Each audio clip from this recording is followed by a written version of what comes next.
Faculty of Engineering and Natural Sciences of Tampere University has granted Kai Lankinen permission to publish his dissertation and appointed Professor Jouko Peltonen from Åbo Academy and Dr. Kiran Deshpande as the opponents, and me, Professor Jurkka Kuusipalo, as the custos.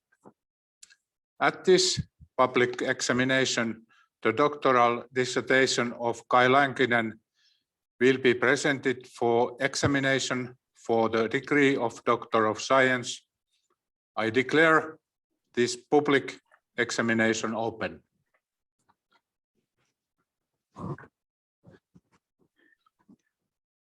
Thank you. Honored custodians, my esteemed opponents, ladies and gentlemen. I have a great pleasure today, after all these years, to present my thesis and researches. And I'm looking forward to give the presentation, my lecture. I start sharing my screen.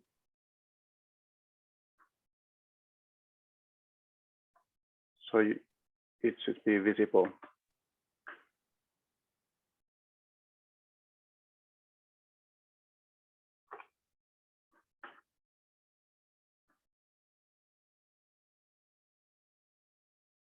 Okay, my thesis is evaluation of expanded Gamut printing in flexography.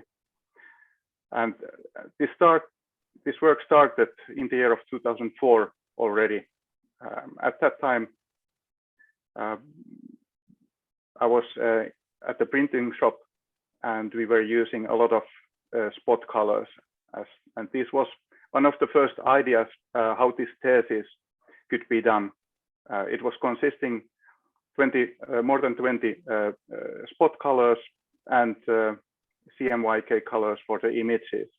So already that time was the idea and theory about expanding the color gamut by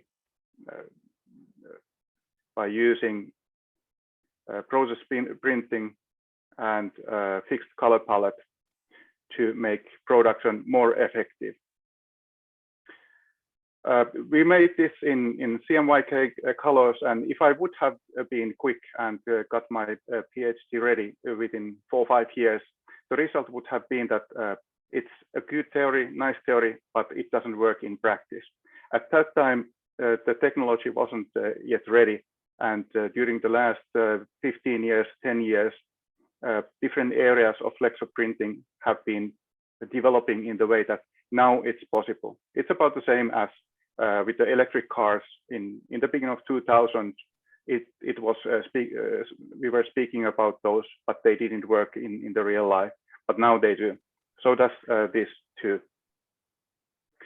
Expanded Gamut printing can be used in various processes like offset printing, gravure printing, screen printing, digital, and of course flexographic printing. And the focus of this dissertation is flexible packaging in white web and with solvent-based inks. There is a traditional way and now the modern way, which we will talk about during this process. So traditional way is printing packaging is using CMYK, cyan, magenta, yellow, and black, together with spot colors, Pantone matching system spot colors, as many as needed to give the right color tone. And the question is, can this be replaced by using process printing where there are additional primary inks like orange, green, and violet?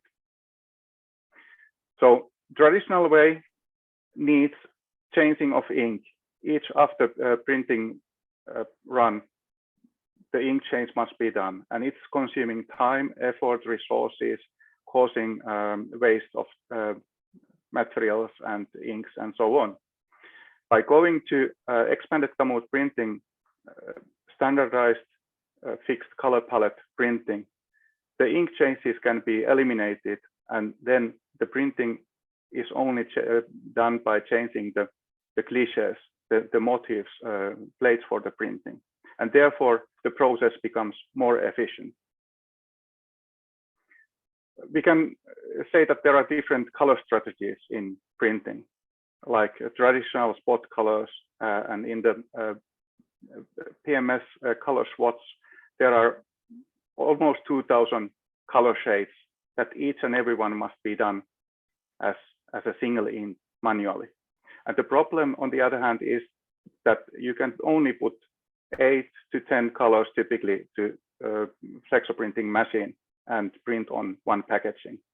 Also, the amount of ink is higher, but the quality of the color tones is good.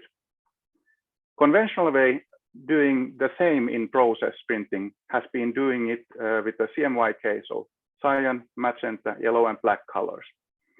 The benefit is that about half of these colors can be produced in combination of these process colors and printed on one packaging. It means that the image and the colors are consisting those primary colors and rasterized colors. But the problem is that the result shall not become always that bright and shiny and accurate as wished.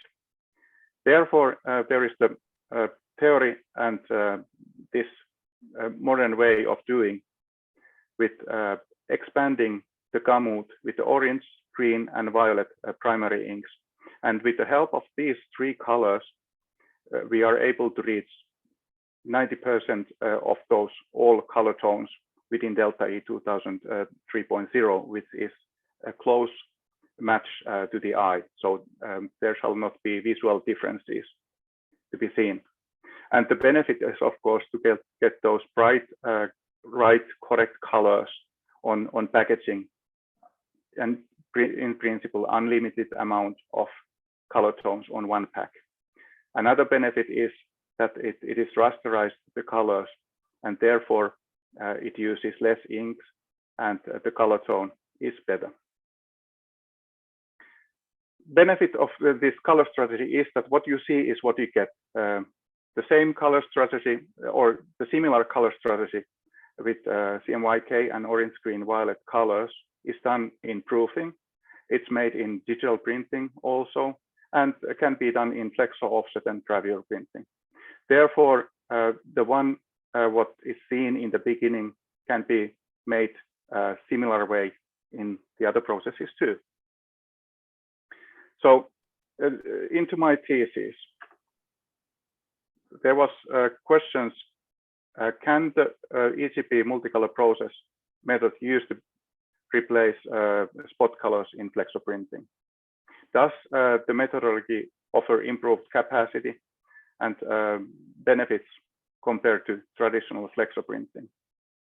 Does the switch from traditional spot colors to EGP method allow possibility for higher quality in flexoprinting also?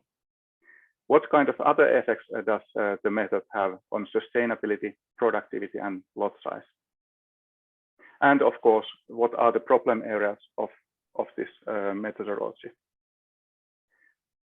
In the beginning, there is, of course, in my research, the literary research, where I was compiling a lot of materials. It was scattered material, and this is first of a kind thesis in flexography with solvent-based inks. So there is not exact material available for this, but I was compiling as much material as possible to help the other researchers and everyone to know more about the literature.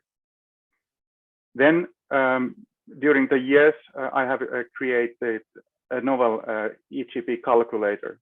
I will present that in detail a bit later. There was a test where we were doing a test to see how the Gamut can be expanded and how it's affected when the additional colors are implemented to the process.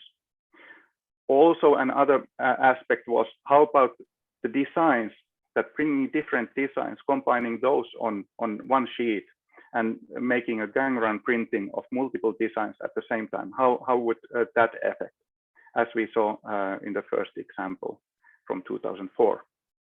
And then, of course, the question is, there are a lot of packaging and printed packaging already on the market. So how can we change not only the new designs, but also the old designs, so-called legacy jobs, and what shall happen there? That was test number 3. And at the end, conclusions and recommendations for further studies. So the calculator itself, it has required many iterations. During the years, I've been going through large number of printers with this, checked and made it more accurate and checking. And I'm very happy with the results, how it works nowadays during the last years. So of course, the running speed of the machine, the printing length, which is this case is rather short. There is the waste, startup waste, and all kind of these things. And then depending how the schedule is for printing, it predicts what kind of a capacity each of these methods shall have. So I have compared the CMYK, traditional 4-color printing, conventional 4-color printing, to EGP with 5 colors, 6 colors, 7 colors, and all the compared to CMYK plus 1 spot color, 2 spot colors, 3 spot colors. So this is the spot color versus EGP comparison. The interesting thing here is to see how the waste has been, how the waste and setup time is affected by the number of colors. Printing CMYK or EGP in 1, 2, 3 colors is increasing the waste just a bit and increasing the setup time minimally. But right away, when there is incorporated the first spot color or the second and third spot colors, the increase of waste and the use time is enormous. So this is just for one job, but when it's multiplied with all the jobs during the year, it shall come a big amount. Efficiency is here compared to CMYK plus 3 PMS colors. When reducing the number of spot colors, the process becomes more efficient. Even with the 1 spot color, it's more efficient. But still, the increase of efficiency is rather low in comparison to EGP. And here, what is noticeable is that the increase in efficiency is very high, even though one is using only 4 colors, 5, 6, 7 colors. So in that sense, it was very interesting to see that even 7-color job with EGP is much more effective than setting the first spot color into the press. This means this brings all the efficiency, flexibility, efficiency, and also cost effectiveness. An interesting point, which was not at all in my thoughts in the beginning, was coming up in 2017, because the climate change and sustainability had been in the topics and discussions. So I was then actually finding that this can be combined with expanded Gamut printing also, because EGP uses less resources. And that was such a kind of a big aha moment when I noticed that actually there is something more, there is something bigger. And I was Googling what the people said about this. And I was surprised that the people at that time, 2017, didn't incorporate printing with the sustainability. So I was very happy to develop this part and bring it up to discussions in a global scale. And this has been now a big part of the last years, what I've been doing with the project. It's with EGP, we see that the CO2 carbon footprint is something, but actually it doesn't matter whether it's with 1, 2, or 3 process colors. right away when we start using spot colors, there is a jump in carbon footprint, which means that it's less eco-efficient. And then incorporating more colors is, of course, uses more ink, regenerates more loss, washed ink, substrate waste, those kind of things.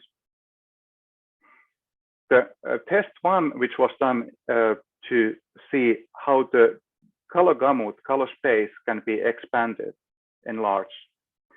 It was referred to ISO-coated version 2 standard, and this was kept as a standard.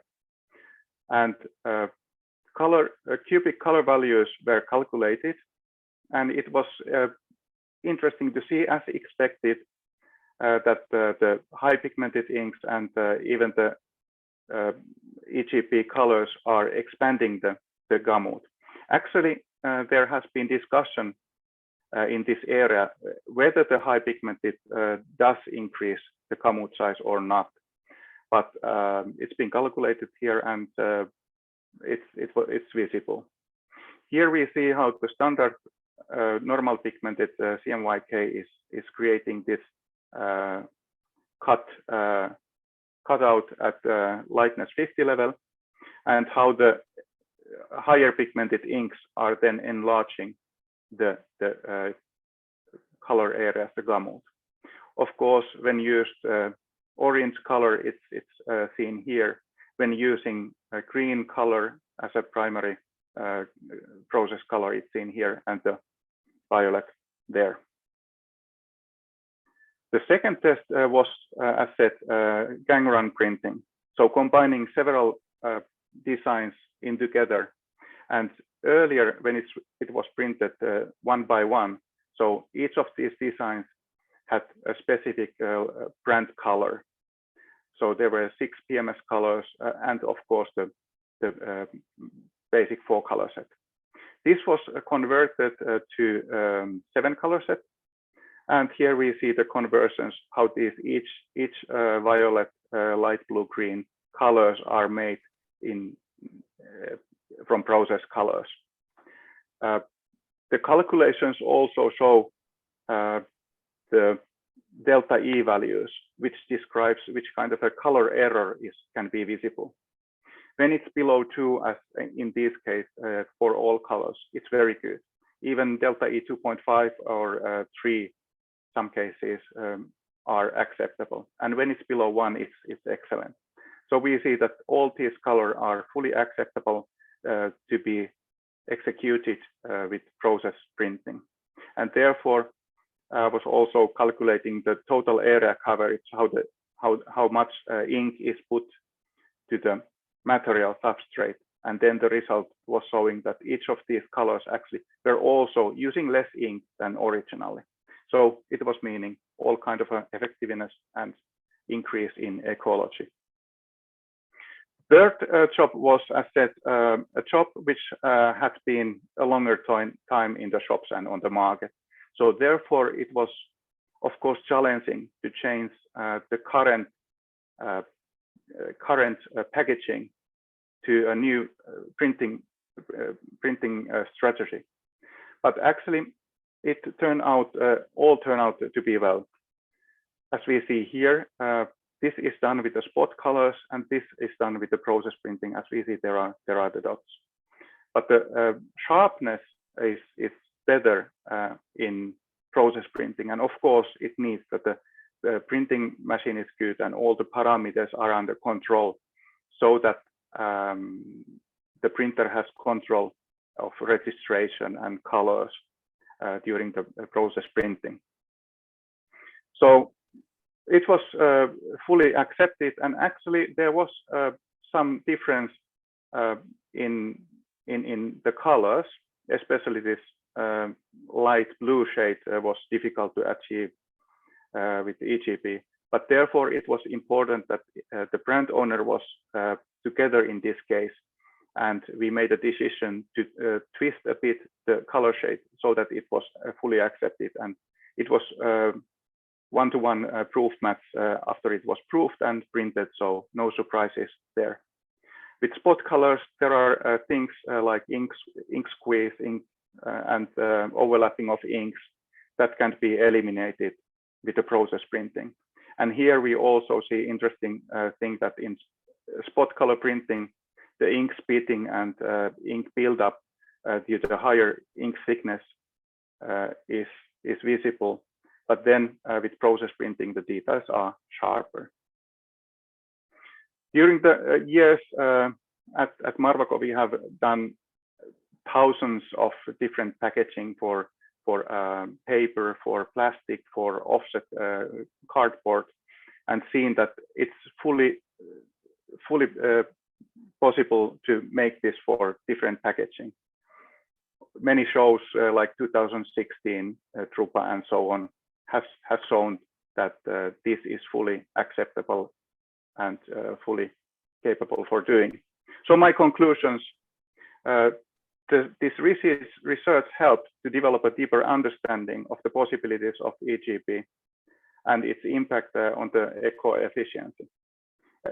We can now say that it can make the packaging printing process more efficient, more flexible, more sustainable, and more simple, in a simple way. It increases the quality, has ability to bring more colors, more colorful packaging with less colors even, and less color use consumption. But the important is always to include brand owner into discussions, and brand owner must be active here together with the printers and prepress. So EGP can replace the spot color printing on a larger scale. Thank you.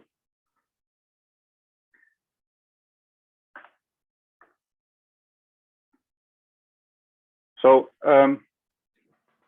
Professor Peltonen, Dr. Deshpande, I respectfully ask you, as the opponents duly appointed by the Faculty of Engineering and Natural Sciences for my disputation, to present your criticism of my doctoral dissertation that you see worthy. Thank you. Thanks, Kai.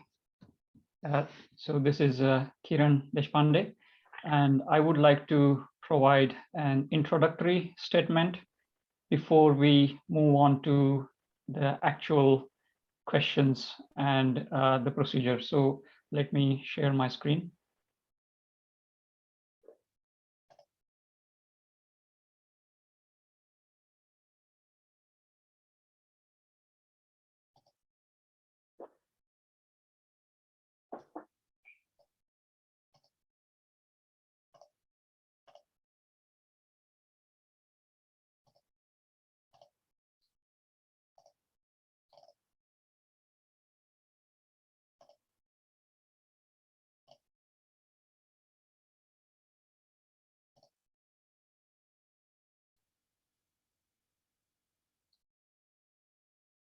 Can you see my screen? Do you see the double screen? Now it's perfect. Now, hopefully it is correct. Yeah. Yes. Yes. So thanks a lot. I'm here to provide the introduction statement or introduction speech for this. I would like to go through three main topics here. First of all, the background or the research area and overall industry. Secondly, what are the current gaps in the industry? And that will lead to the third topic, which is how does this PhD thesis by Kai Lankinen address these gaps? Okay. So if we look at the overall industry as in a global printing industry, it is quite big. According to Smithers, it is going to be around $821 billion worth by next year, by 2022. And looking at the bigger picture, we have lots of different markets or industries within the global printing industry. So there is a commercial printing, there is a publishing, there's a functional printing, and importantly, there is a packaging printing, which includes cartons, boxes, flexible packaging, and labels. So let's focus on this packaging printing sector. If we look at the packaging sector, there are lots of different markets. For example, we talk about food packaging, healthcare packaging, beauty, cosmetics, beverages, spirits, etc. when it comes to the products that we are producing as a packaging printers, there are cartons, like boxes, there are labels, bags, pouches, sachets, wraps. And the third aspect is a material structure or substrates. That could be papers, boards, flexible, like a plastic substrates, and other substrates as well, like including metal, glass, etc. Now, focusing on three important aspects that are relevant to this thesis. There are different printing technologies used, flexography, lithographic offset, gravure printing, screen, digital, and also hybrid, for example, a combination of offset and flexo. In terms of formats or the press designs, it could be web-fed, like a wide web or a narrow web printing technology, printing press, and it could be sheet-fed with different configurations of printing presses. And in terms of inks, there are different kind of types: solvent-based, water-based, UV, EB, and all rest of the inks. Now, this particular research or the PhD thesis, as already mentioned by Kai, is focused on these specific aspects: flexographic printing technology with wide web format and solvent-based inks predominantly. So the problem in the industry is basically packaging printing uses a lot of spot colors, special inks, mainly for the printing key elements like brand logos and so on. And these special inks have to be changed frequently from one job to another because they have a different spot colors and they need different special inks. And order lengths or the lot sizes, the volumes are getting shorter. Why? Because there are more and more product variants, there are more flavors. Possibly this is also driven by consumers, but as a consequence, there is a high cost of printing because there are more setup times for the press, there are more washups and waste material. So the solution here is expanded gamut printing. Obviously, this is a theoretical solution, which is to a certain extent has been implemented in the industry to certain level. But the whole point is you are replacing or trying to replace the spot colors in these special inks with a fixed set of process inks. And one of the typical example is you start with CMYK and then you supplement with more colors like orange, green, and violet inks, which is a typical configuration, but there could be other configurations under expanded gamut printing. Now, what are the gaps when we look at this whole topic? Now, before understanding the gaps, we need to understand the complex ecosystem of the expanded gamut. First of all, in the supply chain, we do have lots of stakeholders like brand owners, designers, prepress, ink supplier, print converters, and so on. So it is quite important to have a communication and setting the expectations right in terms of cost, in terms of time, and in terms of quality. Then there is a workflow aspect with lots of variables or parameters throughout the design phase, prepress, inks, printing, and then there will be specific application requirements depending on what kind of packaging products you are printing. The process optimization is another aspect, which is perhaps one of the most important aspects here. We are talking about what are the process parameters, not only on the press, but throughout the workflow. How do you calibrate the process when you talk from going from conventional printing with spot color to expanded gamut? How do you do the characterization? And after doing characterization, how do you control the process? So the quality control and overall process control. A big challenge for expanded gamut is color separation because there is a one-to-many mapping. So the color is typically, when we measure, it's a three-dimensional LAB, but now we are printing with, for example, 7 inks.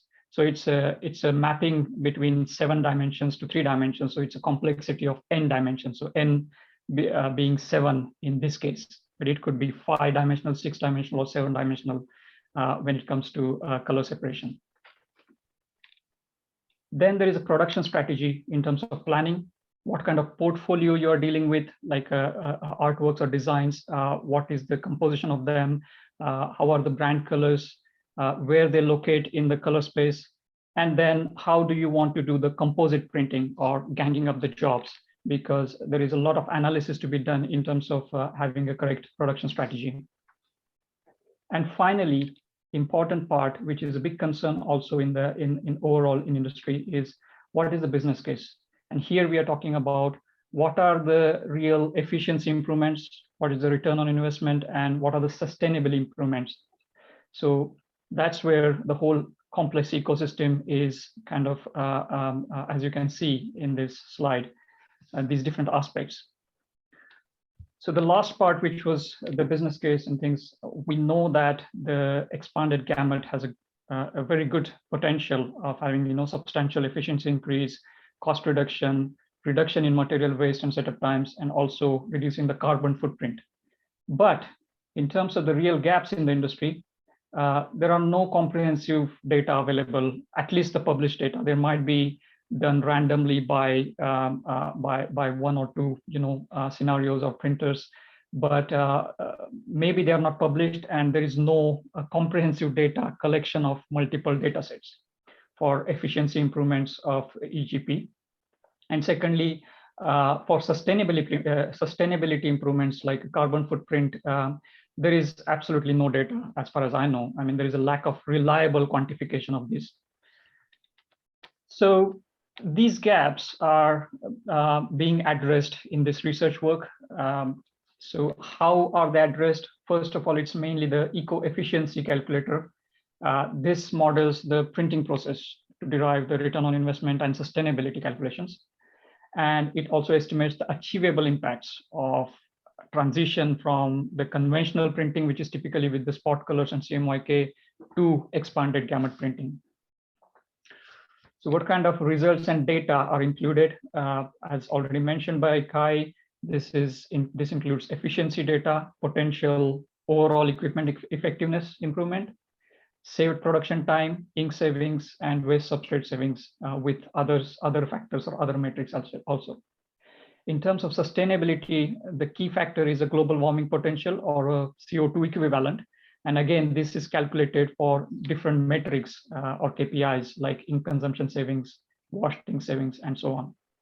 So I think to summarize this, it has got a significant practical relevance in the industry. And it provides a really good baseline for the sustainability calculations in future. So hopefully we will get more and more data and more accurate calculations also in future, but this provides a good benchmark as a starting point. And that's where we started from. Just to summarize, we just looked at the background, what are the current gaps, and how does this PhD thesis tries to address these gaps. Thank you. Thanks, everyone. And I would like to then ask to proceed to the next section. Thanks.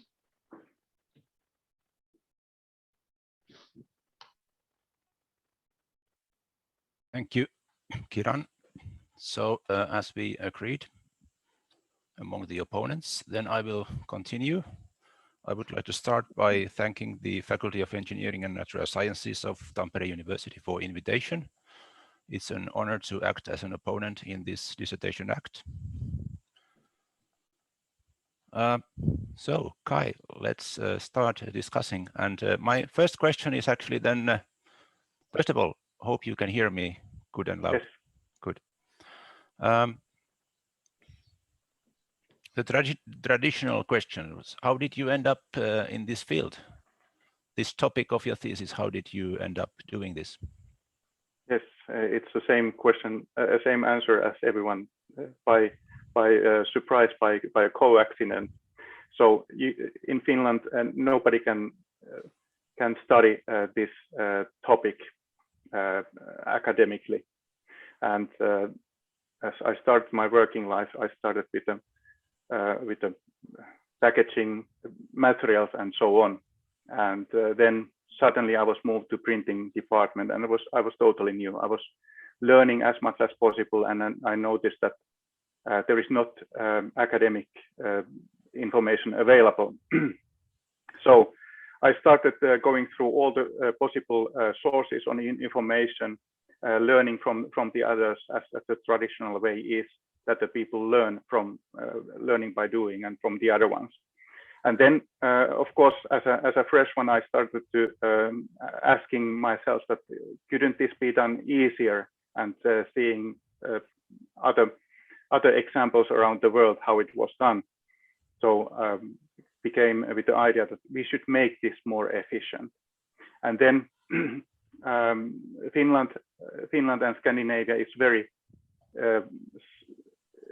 advanced in printing, and therefore it was a perfect point to start thinking about this, moving from spot color printing to process printing, because the industry was keen on that and doing that. So that way I started going into this, and I heard about theories about hexachrome opal tone, these early models of e.g. expanded Gamut. So I thought that this is the one what we should be doing, because this Nordic countries printing is so good. And that was the starting point, 2004. But it required quite many years. Yeah. And this is a monograph. So it's a bit different from what we are used to. And actually, this is also the first one for me to act as an opponent for a monograph thesis. So it's interests me then to actually hear a bit more about the author's contribution that you have described here nicely. Since it is a monograph, does it then mean you did everything by yourself, or what kind of collaboration did you have? I had very good support from the industry, from the friends, from the colleagues, and everyone has been keen on this topic and very supportive to this. It was a challenge to compile this material and get the information, as mentioned already. And it was really learning by doing, and many things in this book, in this research, are actually working against the old theories. So that was something interesting to find throughout the years, that what has been a theory can be done a different way and produce a new theory. So by following the books and rules, this would not happen to this point. You have to know the rules, you have to break the rules, and write the new rules, how the development has done. So I've been doing a lot of myself of thinking, but absolutely it has needed all those discussions throughout the years, experiments in here and there, different places, and learning by doing. Many mistakes, but as said, all parts have been developing and supporting this. So now we are here. Yes. Yet another, and this is again going back to the fact, as you mentioned also in the page 4, that this was written between 2005-2020. And you mentioned nicely in your lecture actually about the process, that it was a kind of iteration. I still would like to once more ask, for example, what kind of very initial questions did you have, and did you have to reformulate or refocus or completely set another way of looking at the problem? Although it's been 16 years, it's surprisingly good. Those questions, original questions, are still valid today, are the same. So the question is whether this is more effective, whether the quality is there, because simply offering a new process, it should not decrease the quality. So in that sense, the quality was important. And then, of course, the implementation, how does it work in real life? And as the test number 3 was done, how does it work with the old shops, legacy shops? Because there is huge amount of products on the market, and one by one you have to change those. So all those were the same original questions and still today. But at the point regarding the sustainability, I didn't know even the word sustainability when I was starting this. So that is the new one during the last 5 years that has come into the picture. So Kiran, maybe you have some general questions as well.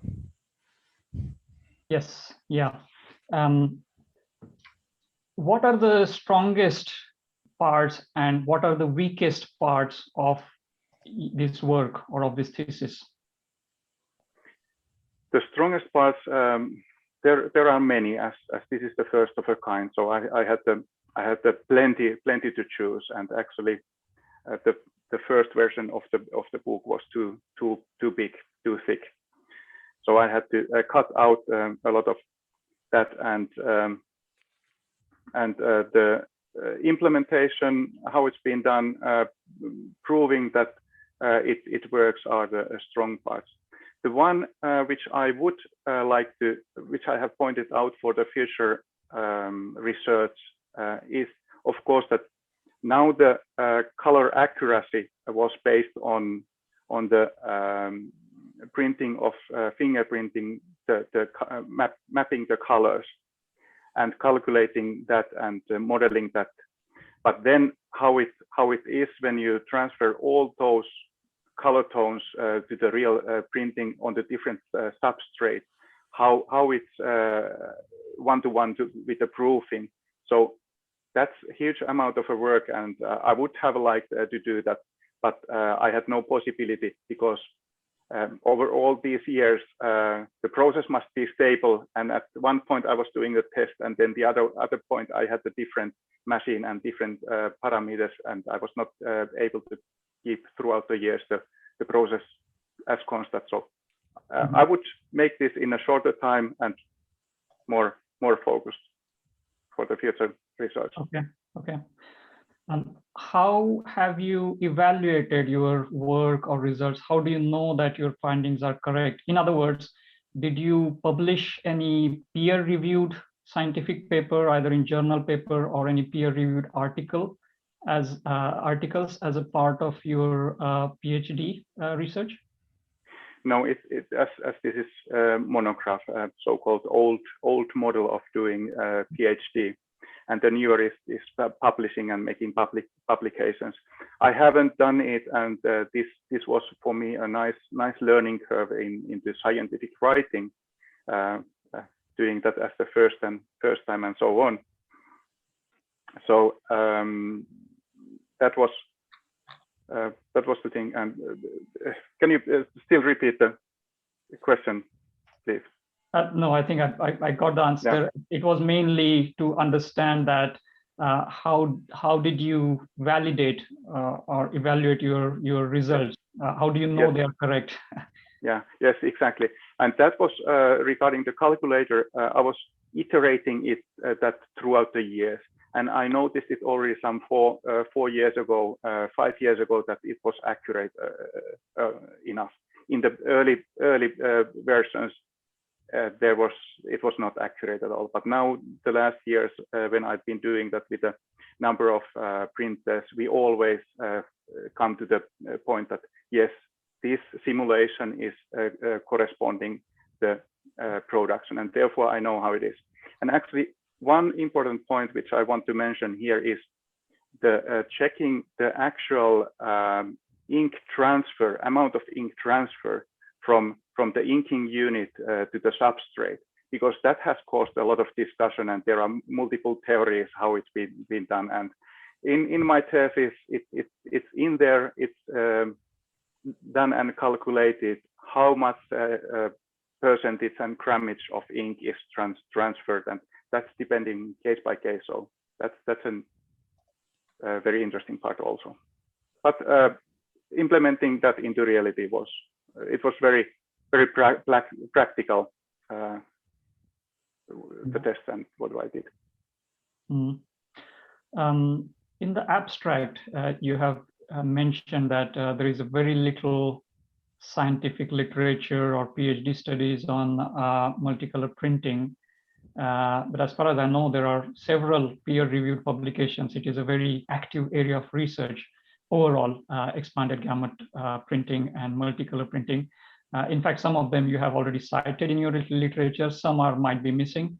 But I mean, how would you like to comment that there is a very little scientific literature in the multicolor printing? That's a very essential point, and I was listing and analyzing all the sources what I had, whether it was 238 pieces or something, and some amount, I don't remember, it was it 50 or whatever, about their peer review. So it's called scientific papers, because I had to make a difference between the master's thesis, which are not peer reviewed. There are those sources for multicolor printing and so on. But actually the interesting point was that when I was going into multicolor printing in flexography, I have been doing a very thorough search throughout the last 3-4 years, and I have found zero exactly on that spot. So I would have been happy to have a one in my hand, but I had to do it myself. But as far as I know, there are at least one PhD thesis which includes lots of results of expanded gamut with flexography, and also there is one MS thesis, master's thesis. So I mean, in addition to the other scientific papers, but yeah, I think that is something maybe you need to think about this statement that there are zero, published articles or PhD thesis, because in fact, one of them is already in your thesis included and another is missing. But yeah, I would like to, just think about the statement. Yeah, and actually, where it can lead is that I was cutting off these early 2020. So whenever it's published afterwards, is not in this, because I had to stop collecting the material. And actually, this was already ready a year and a half ago, but I had to make it shorter. So therefore, you are correct in that way, that there might be something that I haven't. Yeah, I agree with one, that there are not many, but I think there are at least some of them significant, like one is 2013, one in 2015. So yes, I think in terms of the zero, literature or zero articles or PhD thesis, I think this is something maybe you can look into this in future. Yeah. Yes. Yes. Thank you. Jouko, if you want to. Sure, thanks. Let's go to the printing techniques then. This is focusing on flexographic printing. Anyhow, you do shortly introduce the others as well. What is your opinion, since you write strictly that flexographic printing is the most common printing method? I suppose that is then dealing for or referring to packaging especially. And you also say that it's the fastest growing, however, together or besides digital printing.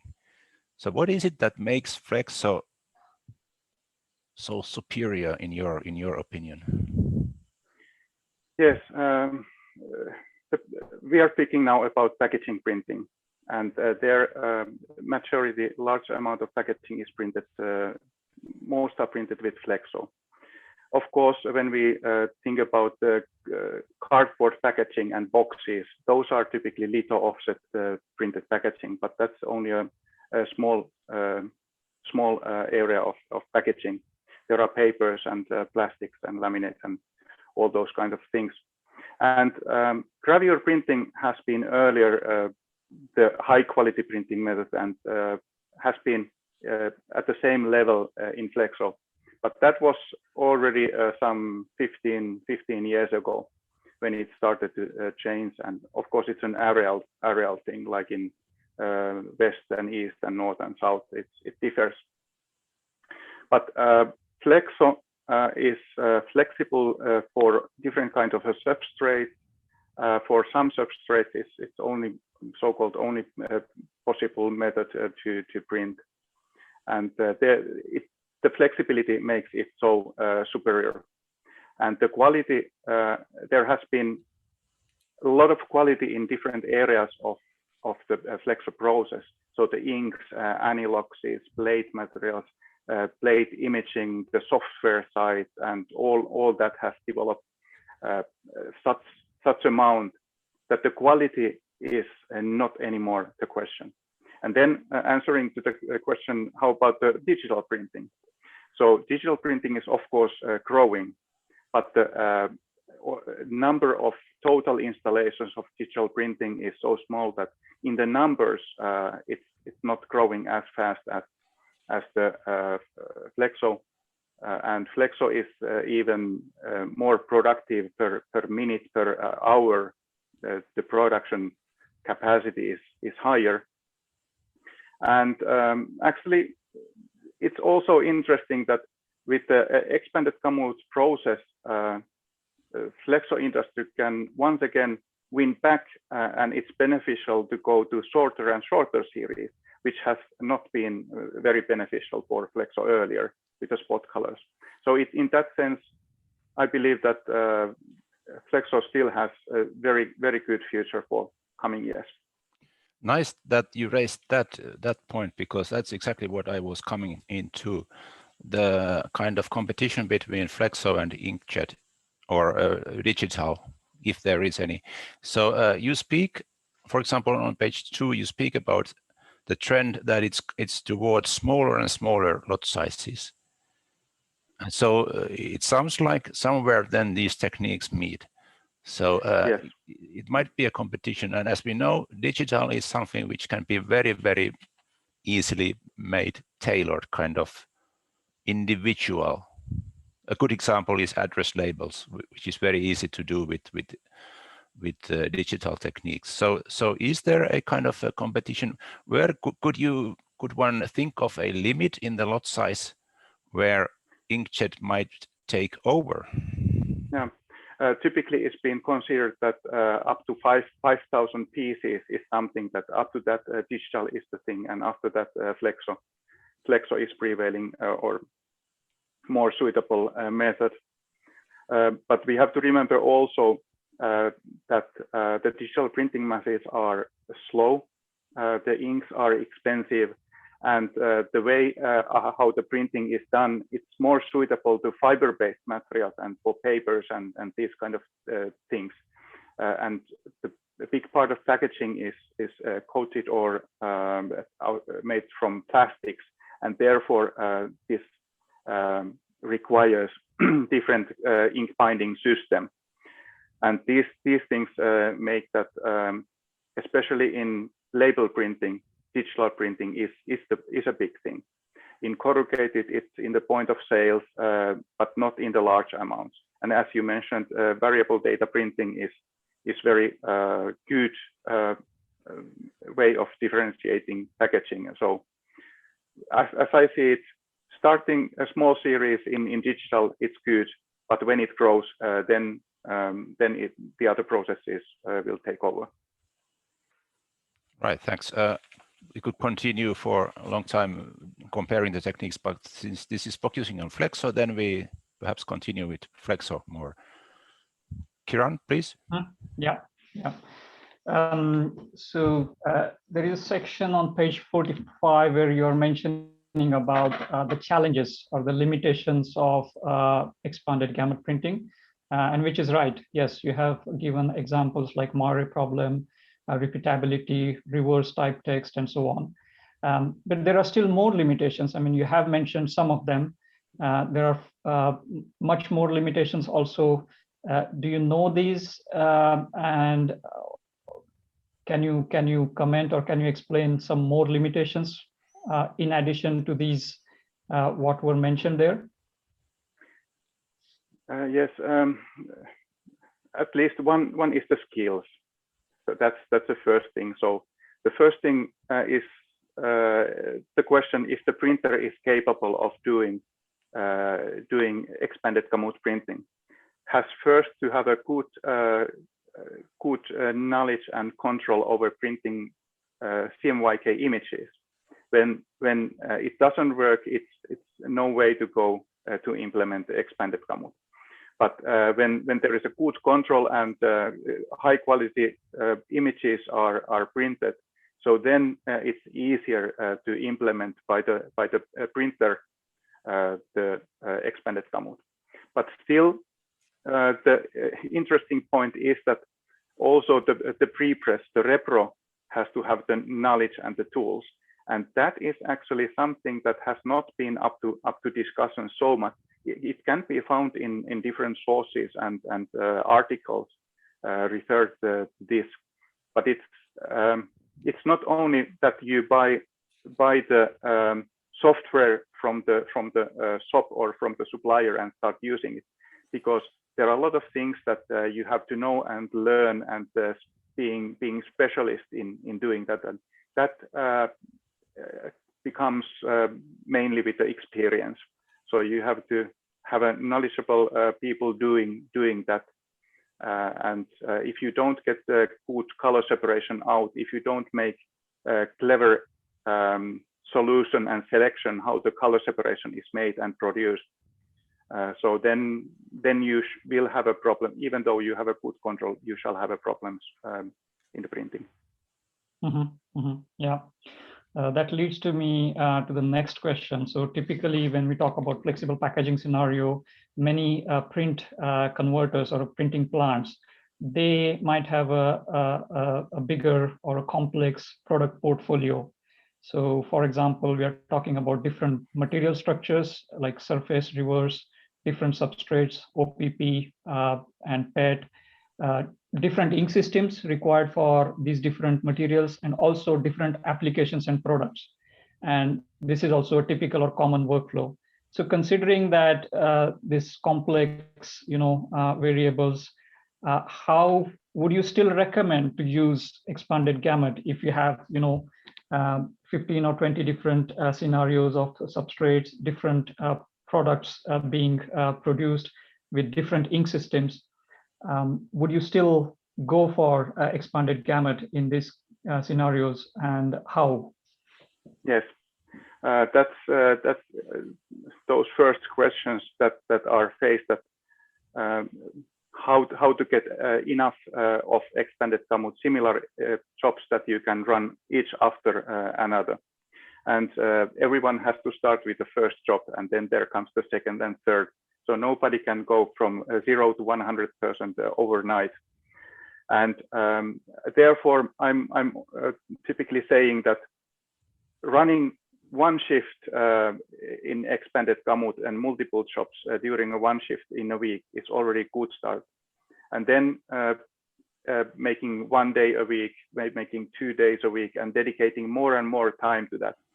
But as it is, if you print once and a while the expanded Gamut job, and you have to change the ink, so it doesn't bring the benefit. You have to have an enough amount of that you are able to keep the inks in the machine. Basically, that's an interesting question that reverse and surface printing and what kind of inks and all that. There is place for optimization, but I would say that the key is not to change the analogs and try to avoid changing inks as much as possible. Those would be the key things. Yeah, thanks. Jouko, I don't know if you have any more questions, or we can go for like a chapter by chapter, chapter 1, unless you have more general questions. Yeah, I was next thinking about indeed Okay. chapter 1.4, color basics. But we can jump from chapter to chapter.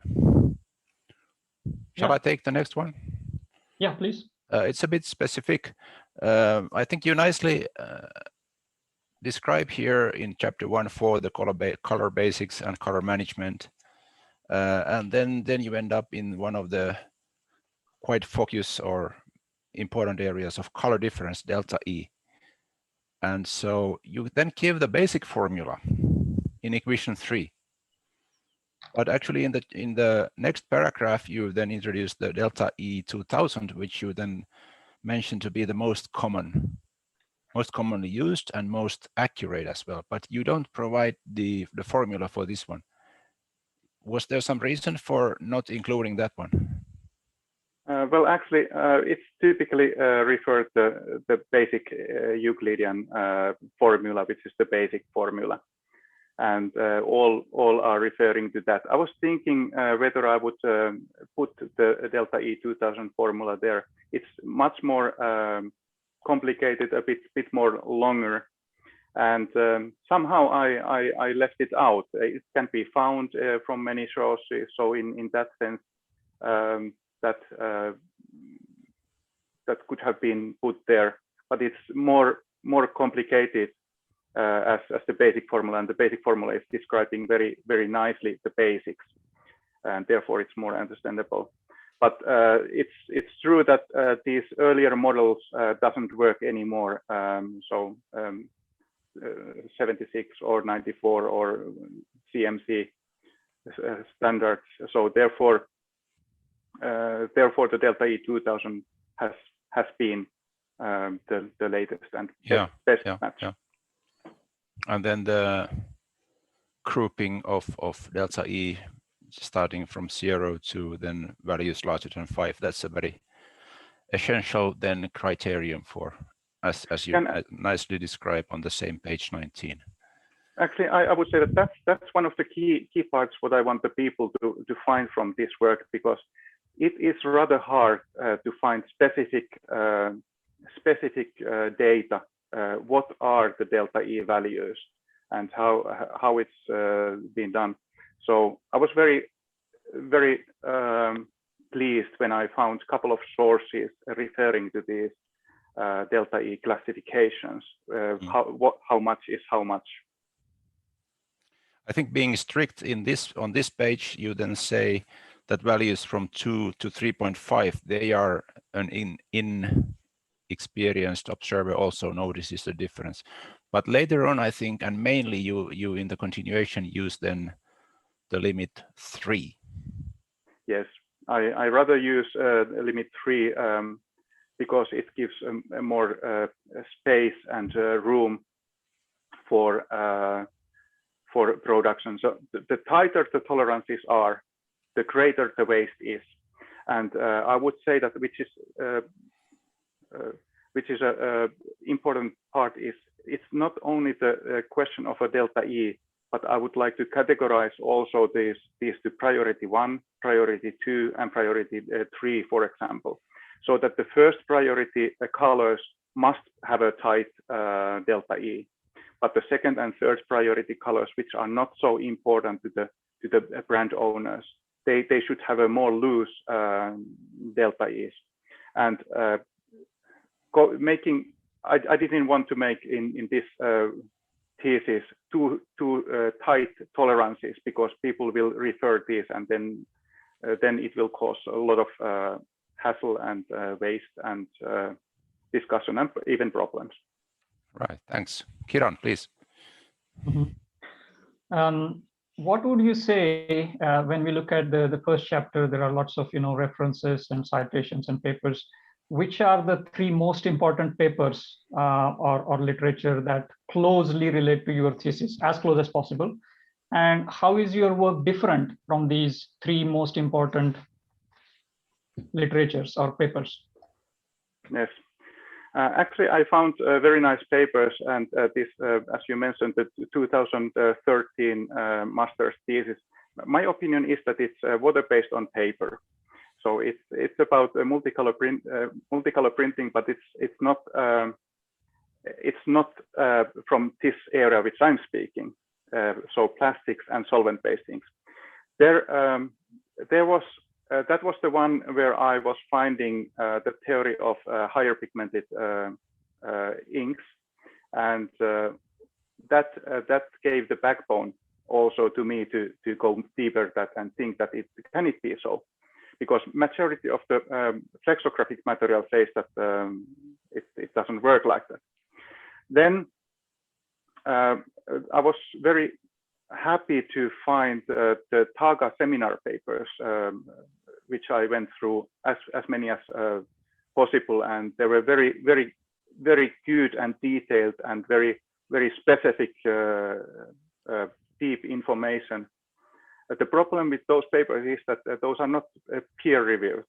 So it's still, although it is very good information and it's de facto information, so those are not handled as a scientific papers. But I was happy to find that. And then I have to mention that one of my Bibles from 2015 was the PhD thesis made in UK and done by you. So I have read it several times. I have made a lot of remarks there to the pages, and I was reading that so many times that I was finding there new things to my thesis. It was about proofing and color separation for proofing and all that, but I was transferring that as much as possible to flexography. Yeah. Thank you for that. Okay, about the history of expanded gamut printing, you already mentioned that it is not new. It is the concept and the whole idea is quite old.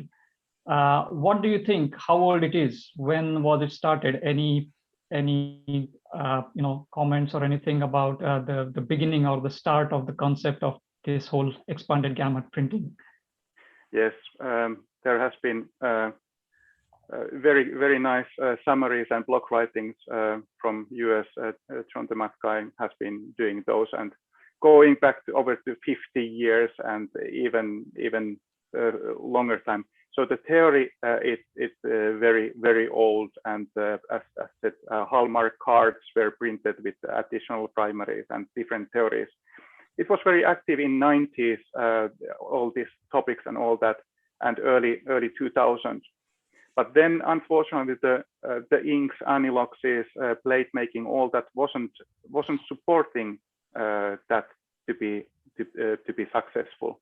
So, as said, I'm in a happy situation to end this, write this thesis today, because now it works, and even the software was missing.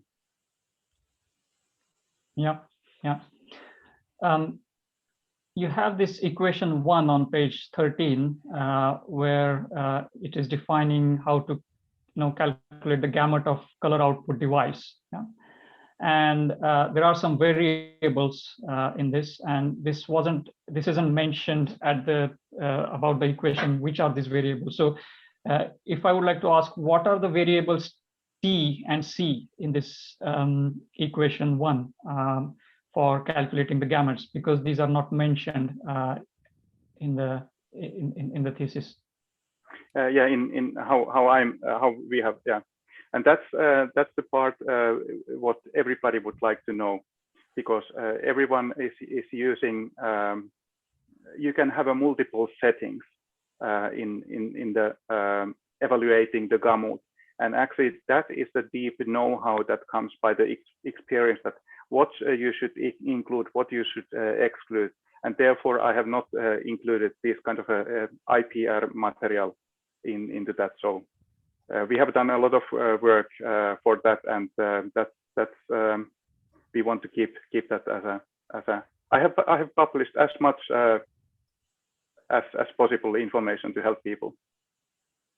Yeah, it just would be good to. If you're providing any equations, it would be good to understand what do you mean by each of these variables, or otherwise it's better to not include the equations. But thanks for that. Jouko? Thanks. I would then like to go to discuss the dot gain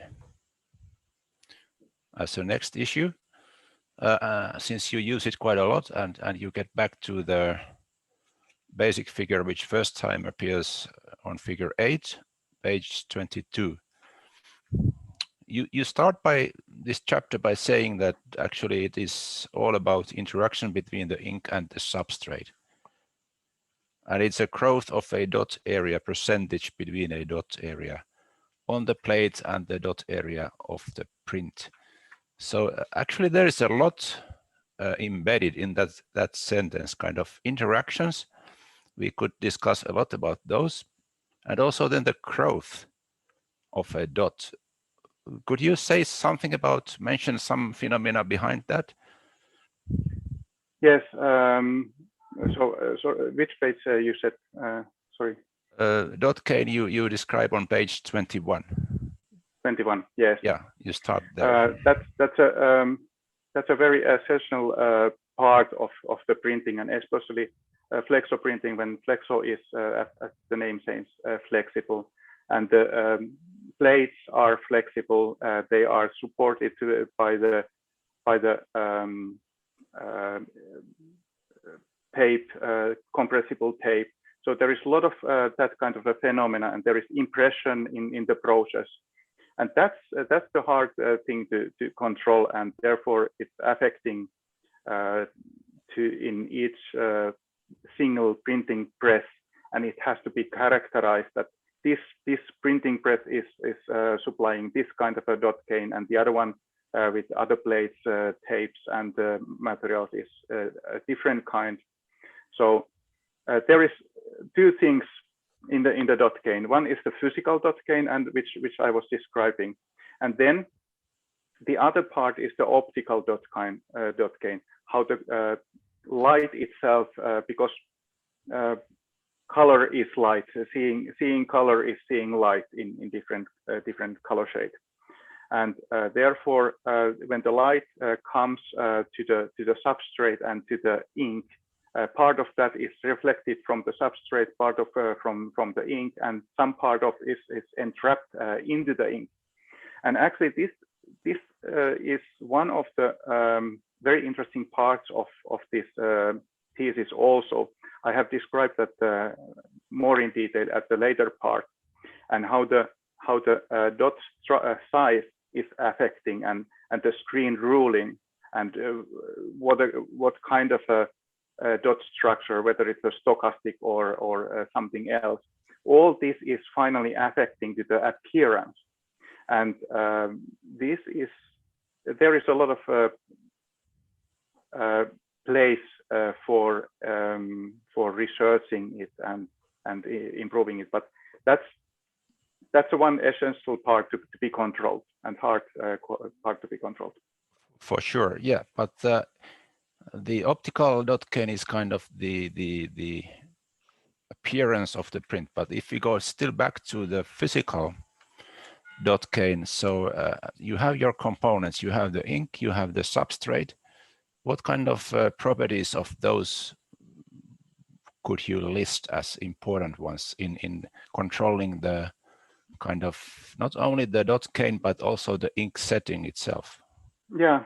So the viscosity, of course, and the impression setting, the hardness of the plate, the softness, hardness of the backing material are all affected. That how much the dot will be squeezed.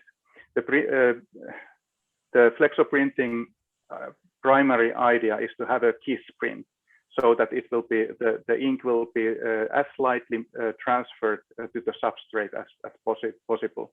And of course, then the substrates are giving another area, whether it's a fiber-based and whether it's the material which is taking the ink inside and spreading the ink, or whether it's the material that just keeps the ink.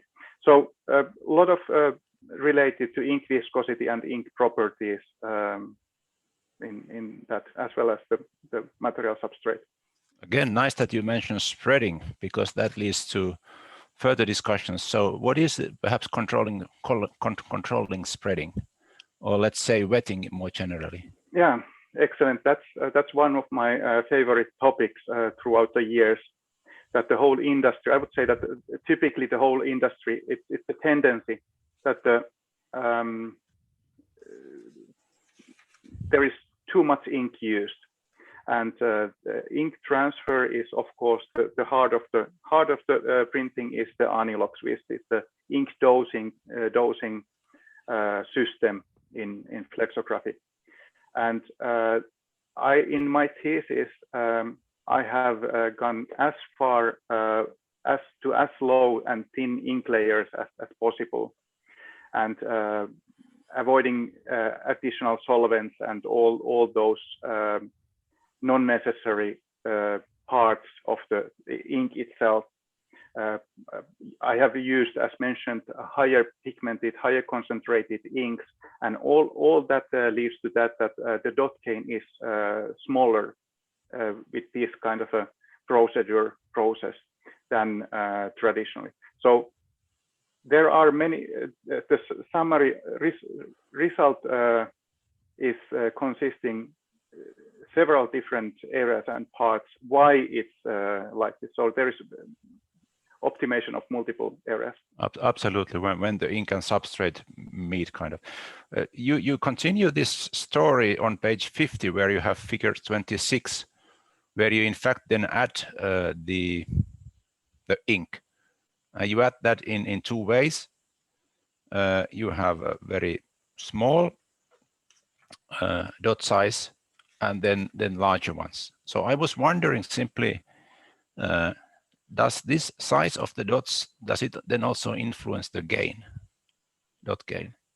Yes, it does. And this is exactly, I was spending a lot of time thinking this and modeling this in theory, how it would work.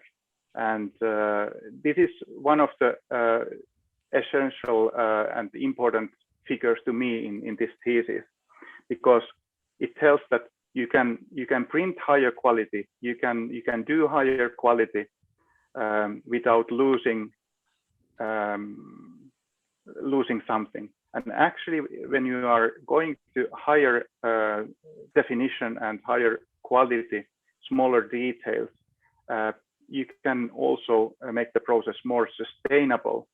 And I've been pleased to see that these kind of tests have been done publicly now after, well, during this year and last year, and it's been in the discussion that also optical dot cane is bringing lightness and contrast to the printing with less amount of colors. So this story will absolutely continues, and finer details are the key here. Okay, thank you, Kiran. Yeah. Under the section, this expanding the gamut of process printing, this is on page number 30. It is mentioned that the printing condition is considered expanded if the color gamut exceeds the Grackle or ISO 12647-2 color spaces. In other words, the typical CMYK gamuts. To qualify for expanded gamut printing, what do you think? What is the extent or proportion of increase in the color gamut as compared to these typical CMYK gamuts like a Grackle or ISO? Is it like 2% volume or 5% or 10%? Where do you find that threshold when you can call it, or it can be qualified as expanded gamut, or no, it's not expanded gamut? Yeah, that's a nice question, and I haven't thought that to that point, that what is the threshold when it could be called like that. I must say that there I have referred to the other articles and studies that are just mentioning, and this is one of these typical things that the people are speaking and telling something, and it goes from mouth to mouth, and people it starts being as a fact.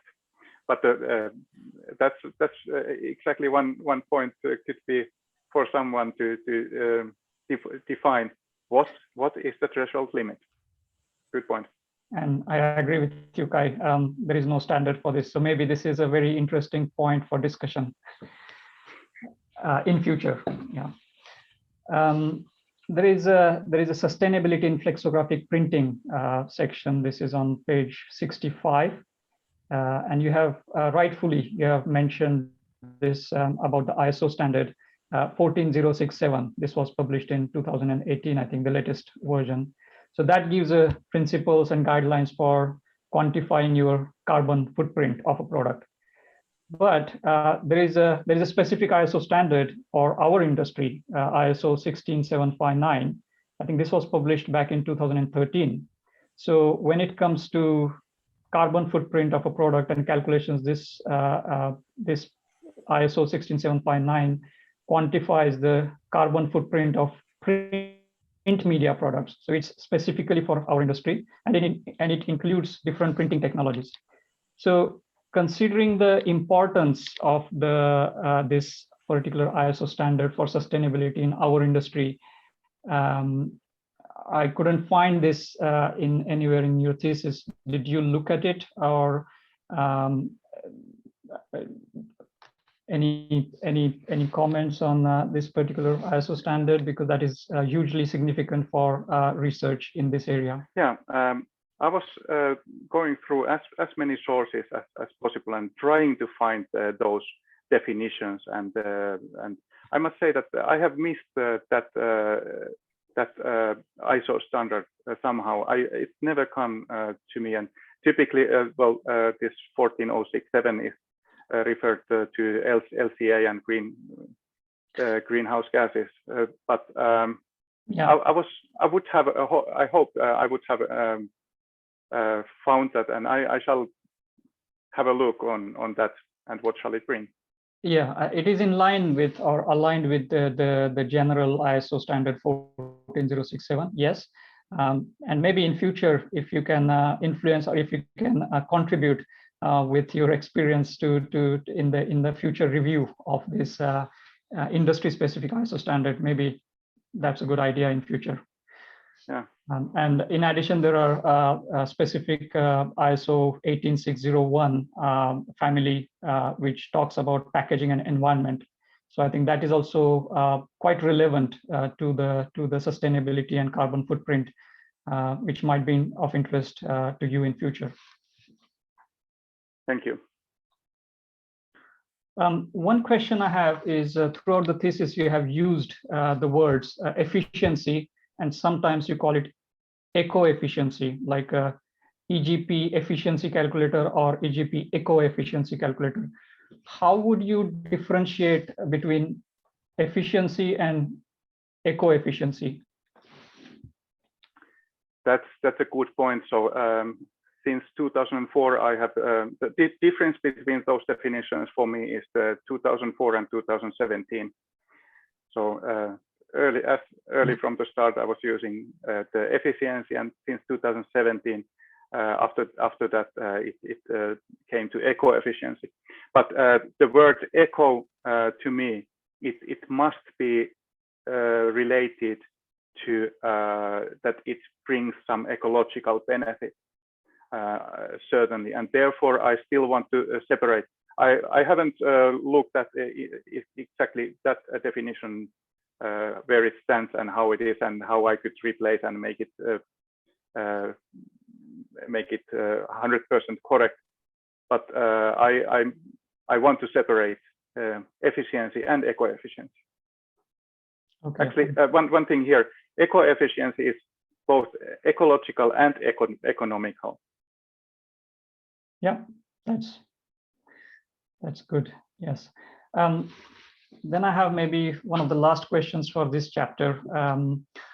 On page 22, you have mentioned the inter-instrument deviation. So, for example, X-Rite I1 Pro, X-Rite Exact, Tecon, Spectrodens, Konica Minolta, and you have given some values for the inter-instrument deviation.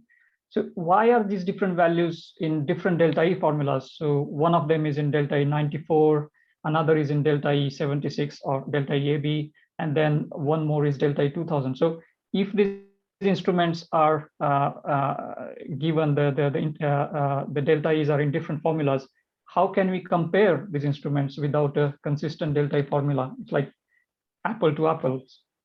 Exactly. On which page is what? Sorry. It's on page 20, at the beginning of page 20. Yeah. So I remember that I was happy to find that this because the instrument itself is of course influencing the measurement accuracy. And this was announced in my source like this, and of course I was not able to change, and I didn't want to change the original source to different one. But this is a problem that it's not exactly in the same standard. So standard to a standard also creates differences. But that was the most accurate what I was finding, and therefore I wanted to put it here so that the people shall know how it is. Yeah, I think it might be better to actually conduct some experiments with these instruments in a very controlled conditions and compare them with the given samples or printed samples or some stable samples, and then come up with a consistent, you can then define it in delta 2000 for multiple samples. That might be something more sensible, or that would create less confusion. Yes. Thanks. Jouko? Yes, I would still like to have a couple of questions from this chapter before we go to the results. Okay. But next one is very specific and small one. It's for the figure 20, which is on page 43. There you demonstrate how to produce two ways of producing orange.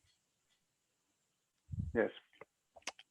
I was simply wondering, could you give a delta E 2000 for this, or is there actually a difference? Because I can't see with my eyes, at least. I think you say in the text that there is some difference. On my screen there is a difference, and in my original work there is a difference. Of course, you might have in your hand a printed, digitally printed book. Yeah, so there we are. where it doesn't visualize that difference. I would say that that delta E, just by looking at and evaluating that, I would say that that delta E is 3.2. Yeah. So it is visible, and in electric format of the thesis, it can be seen that there is a difference. And of course, the other one is printed magenta at first and yellow on the top, and the other one is vice versa, yellow underneath and magenta on top of that.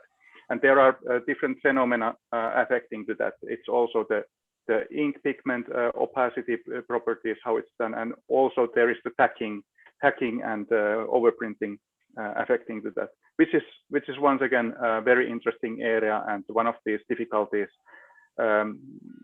which are faced at the process standardization, and why to stick into one standard when you have done it and not to change anything. Mm-hmm. On the next page, I just want to mention there is a small misprint, I think, when you refer to illustrated in figure 22, it should be, I think, not in 21. It's above figure 22, the text. Yes, actually, yeah, that is the 2013 exact this 2013 master's thesis. Yeah, and it should be right. What was a bit not so clear for me to be the last one from this chapter is on the figure 29, where you describe this phenomenon. Could you shortly explain how this works? 29.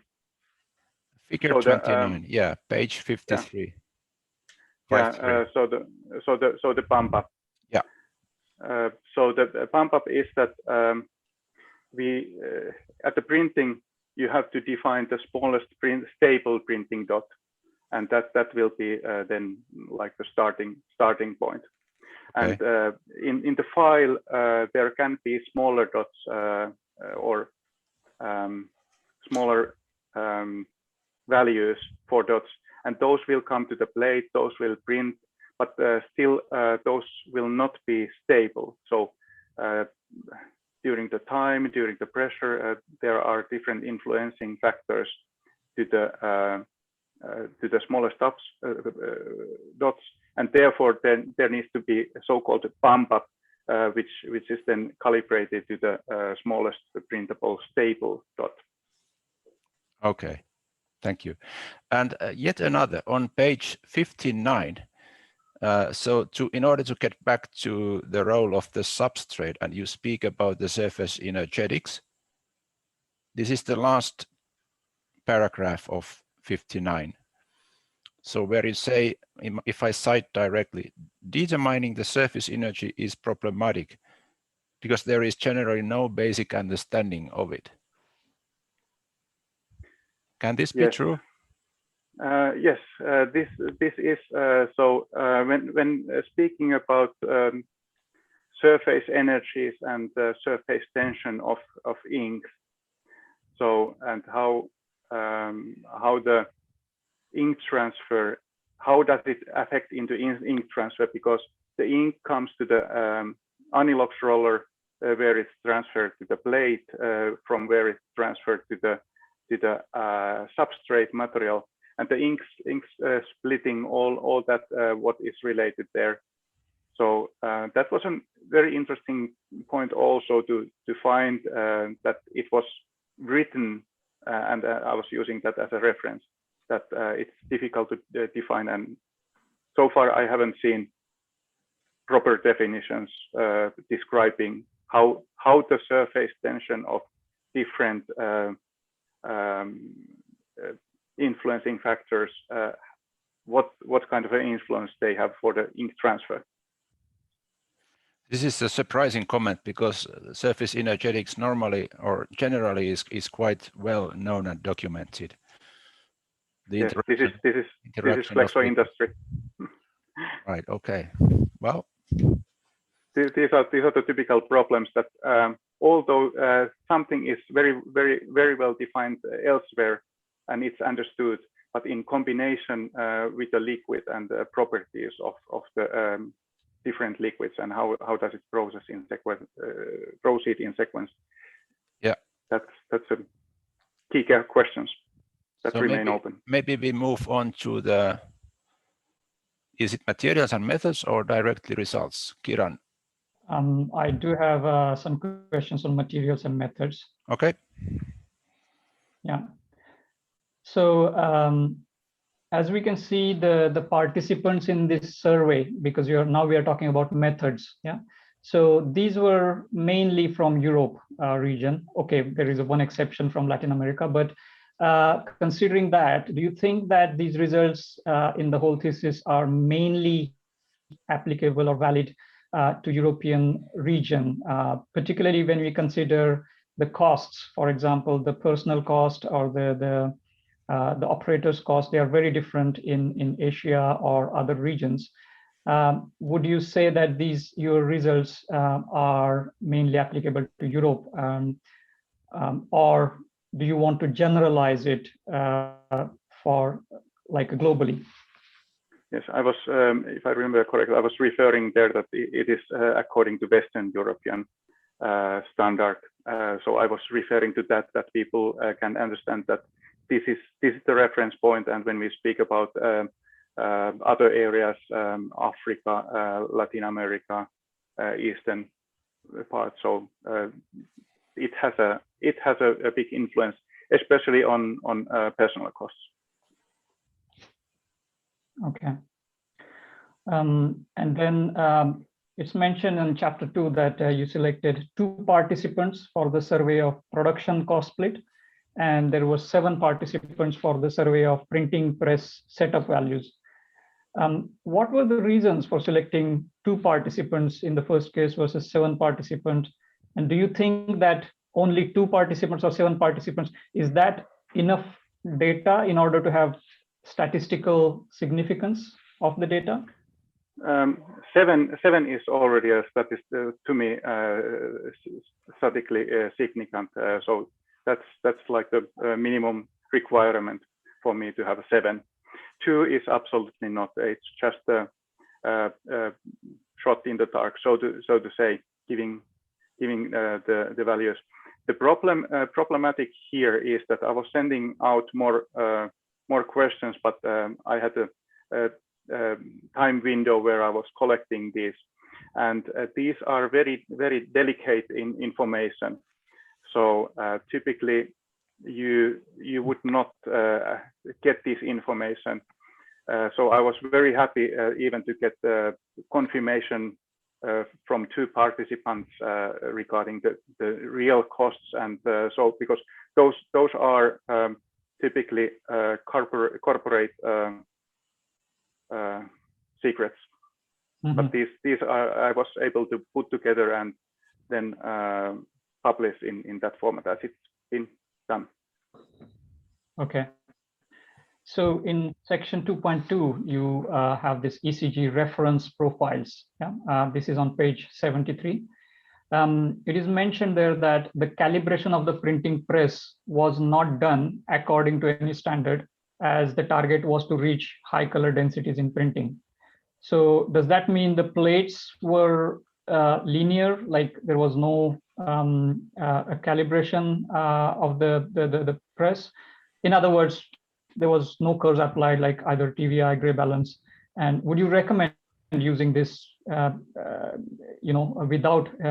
press calibrations, i.e., that is a repeatable benchmark conditions? Because I couldn't find anywhere any details about the calibrating the press.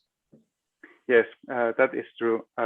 In this case, the calibration was not done, and there are specialists doing that, and it's a certain procedure which requires a lot of time and effort, and certainly you shall get good results based on that and keeping those conditions.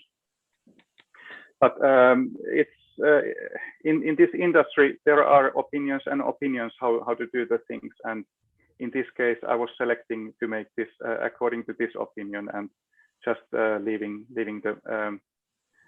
the calibration out. And that was also fine to that some tests were started already earlier with a different press, and then it was continued later, couple of years later with another press. But if you in future, if you have opportunity and the agreement and the time, would you rather do the press calibration or still go ahead without calibration? It depends when you know the printer and where to start, because calibration is absolutely needed typically, because the traditional conventional way of doing things is so much different compared to making process printing and expanded Gamut printing process. Here I was so convinced about the methodology because I was controlling the Anilox inks and all Aniloxes and inks, so I knew how they work, and it was not so. Repeating this kind of a set, I would say not needed, but then doing that with the new tools, new kind of engravings and Aniloxes and inks, then I would recommend doing it. And as a starting point, did you go through any optimization of the print contrast, or typically we maximize the print contrast for each primary ink, so that in order to get the best details of the printed image, and it might also have some effect on the ultimate final color gamut. Did you do any kind of tests in terms of print contrast for each primary inks? Not to each primaries, because that would have once again required a huge amount of work. What I did was years ago the primary test with the magenta, and there we had different ink suppliers with their magentas. We had different plate materials. We had different backing material tapes, and we were selecting the optimal. And then when we found the optimal, when I saw that the finest, smallest dots were stable and fine, and as it's been said, utilizing micro screening structures on a plate and getting the the smoothest, best density. So having the contrast in magenta, I was relying on that would quite similarly work for the other colors, because repeating that would have required so much resources and time that it was not possible in scope.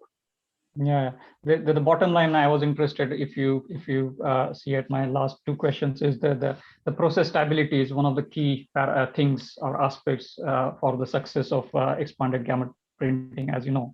So mainly, how did you check if the process is stable? I think the press conditions and the workflow, the whole process is stable. What kind of method you used? That was the main kind of idea behind these questions.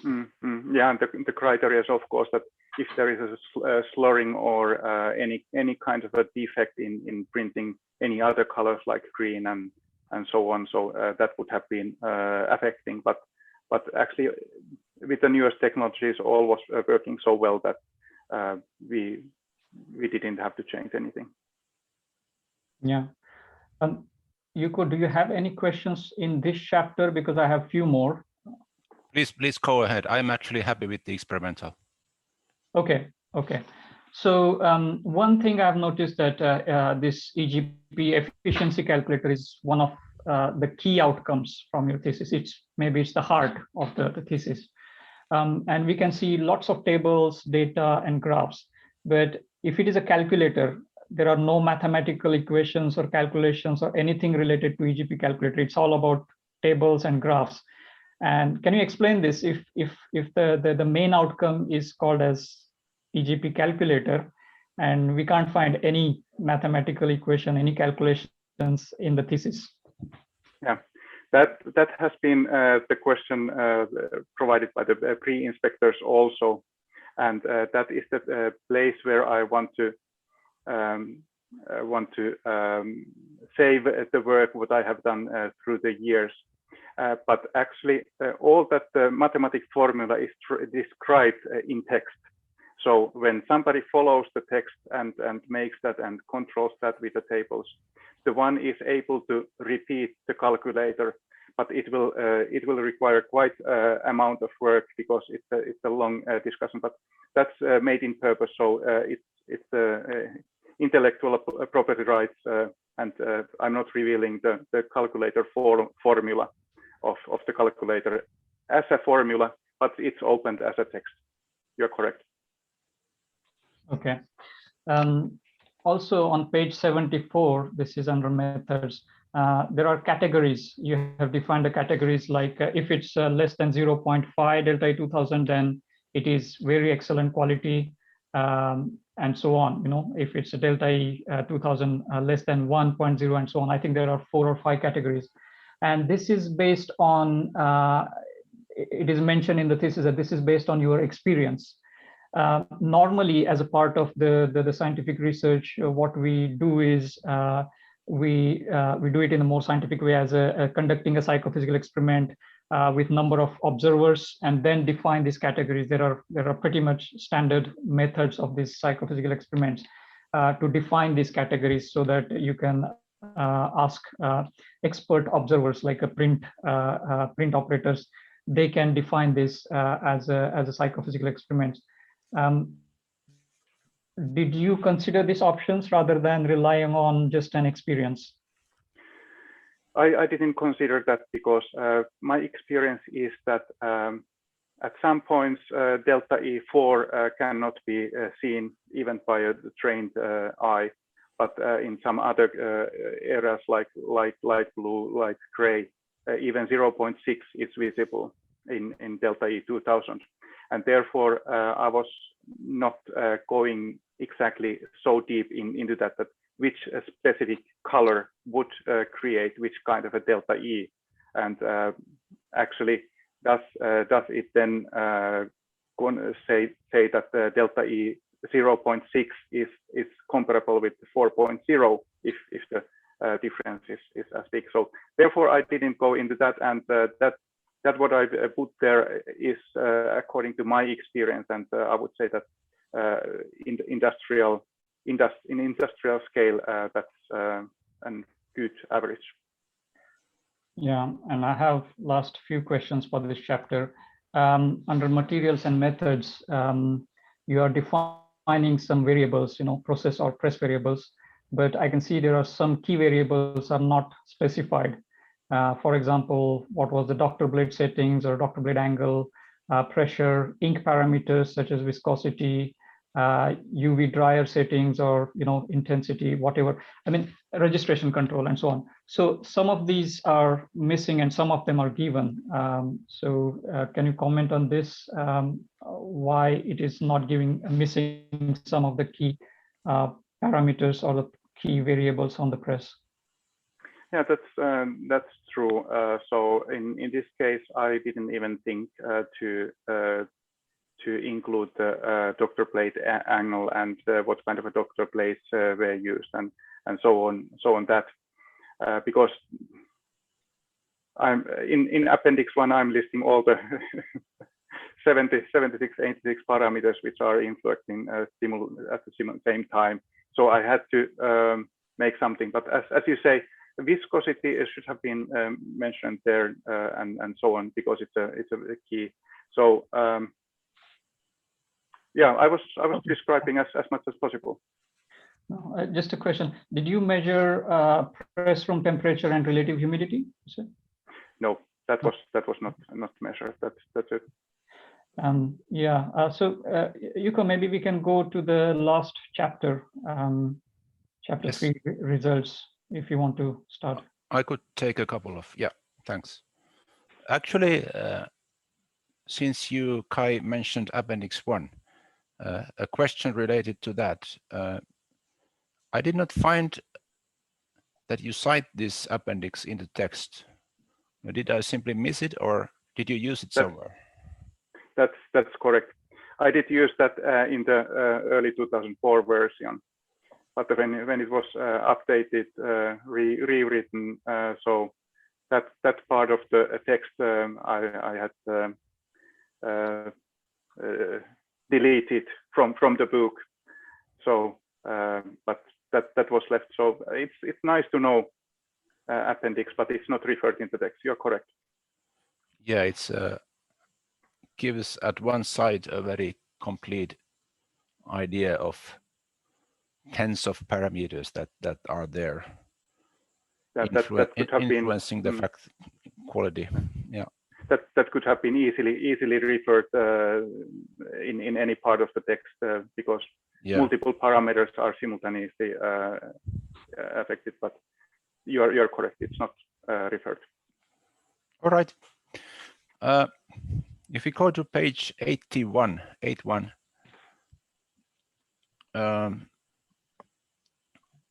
there on the second paragraph, then you say that an average estimation of ink transfer, that was 1/3. That was the commonly which you used. Well, I was every now and then I was confused about if you used the estimated value or if you used the measured, because I think in the same page then you did also measure, you did weigh the samples, did you? Yes, this was really done to check the double check, because there has been a time difference throughout the years when I have done something and the other things, and usually I have used the rule of thumb 1/3 as an ink transfer, which is typical easy average for the industry, so 33% ink transfer. And I was double checking that at some part later, that does it confirm, is it correct? And as the table on page 81 shows, so there are the measured values of printed film before and after, with and without the dried ink, which is the accurate method to define the final ink transfer. And the interesting part there is, of course, that when we speak about process printing, so there we see the influence of the first ink down and the second ink down, and then I didn't even want to go to further inks, but you see but that as a follow-up question, then is it in your calculator? Did you use then the rule of thumb 1/3? Yes, that's been used because this is specific. Once again, these values are for this specific ink, and when the ink is changed or any other parameter is changed, then it's a different result. Therefore, I'm using the average value 1/3. Then figure 42 nicely demonstrates the difference between the full coverage and half tone. But on figure 43, I did not quite follow with all these percentage values, and actually it was a bit unclear for me what is the reference you are comparing against. Could you explain a bit about the figure 43?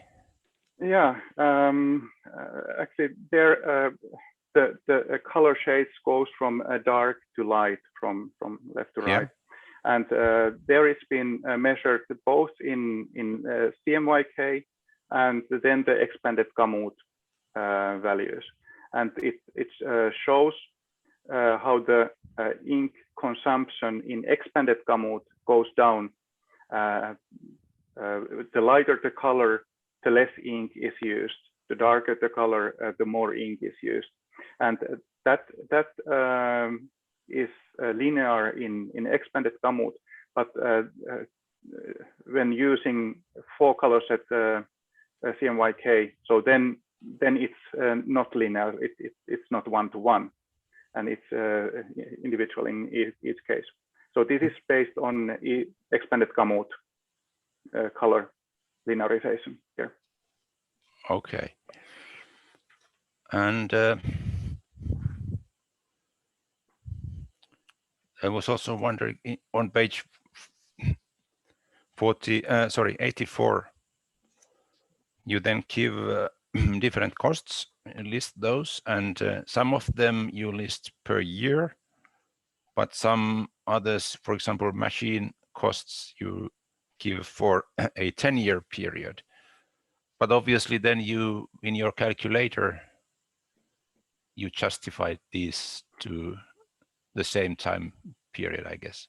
Yes, so it was then put to 1 year 1 year perspective, because in here it was calculated that a press is kept for 10 years and the maintenance and all that. So it would have influence to the figures if I would have taken some other parameters. That's true. Okay. If we go to table 13 on page 85, there I was wondering, since you have these 2 parallel tables actually for TAC 75 and TAC 150. Mm-hmm. If we, for example, take a look at the first set of data, the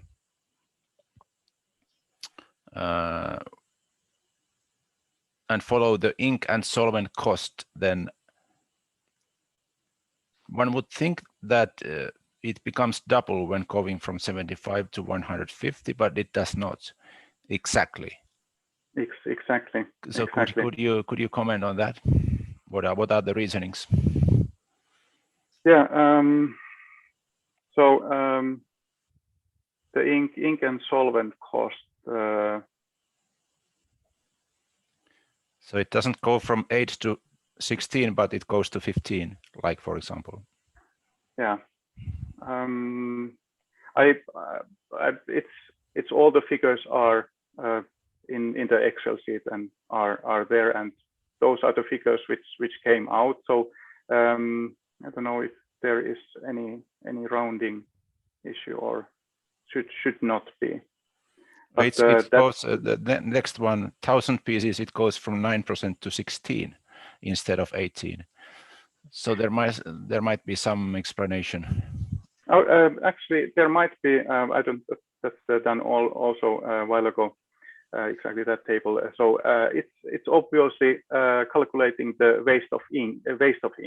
Mm-hmm. And with a smaller use, you always, when you wash the printing press, you whether you print a small job or a long job, a large area or a small area, you always wash away the same basic amount of ink, whether it's 1 kilo or 0.7 kilos or whatever, and that's affecting the ink consumption. So okay, thanks. That's an explanation. Kiran, please. Yeah, okay. So in table 16 on page 90, if I look at the color adjustment total time, it is given as 0 minutes for CMYK as well as CMYK plus EG expanded gamut. So in practice, I think there is normally some color adjustment time required for CMYK as well as ECG due to process variables on the press. So are these values, like there is no color adjustment time, 0 minutes, are these realistic in practice, or is it mainly based on theoretical assumption? The reason behind there is that once the color is profiled, when the press is profiled, and if you start adjusting the process colors, it's influencing to all colors. So color adjustment should be not done, and typically based on experience, it's not needed. That makes the difference that it's put to 0 and it is 0, and then the spot colors are needing the adjustment. Okay. Also on the same page 90, it is mentioned that the data derived from discussions and data received from multiple printers. So you mentioned that the figures are adapted in table 16. These are adapted with the average setup time information received from the survey sent to the printers and press manufacturers. What do you mean by adapted? How did you adapt the data? Did you take the average? I mean, what exactly the data consists of, like a multiple printers data set plus average of the survey results? And just wondering, what do you mean by adapted? Yeah, it's typical based on the experiences from multiple, because I have several iterations behind the calculator, and then there were only these seven points. So I have much more information behind the calculator. And of course, when we are speaking about press manufacturers, then the setup times with the new presses are shorter than with a 5 or 10-year-old printing machine. That makes the difference that it was adjusted, because my work is not related only that you need to have the newest press, but it's adapted to the market status. Okay. When I compare this table 14 and table 16, I'm just trying to understand the difference between these two, because in table 14, the average setup time for CMYK plus 3 spots, this is mentioned as 94 minutes. And if I look at the table 16, the same value, the average setup time for CMYK plus 3 spots is 87 minutes rather than 94 minutes. So what is the difference? Because I thought they might be the same.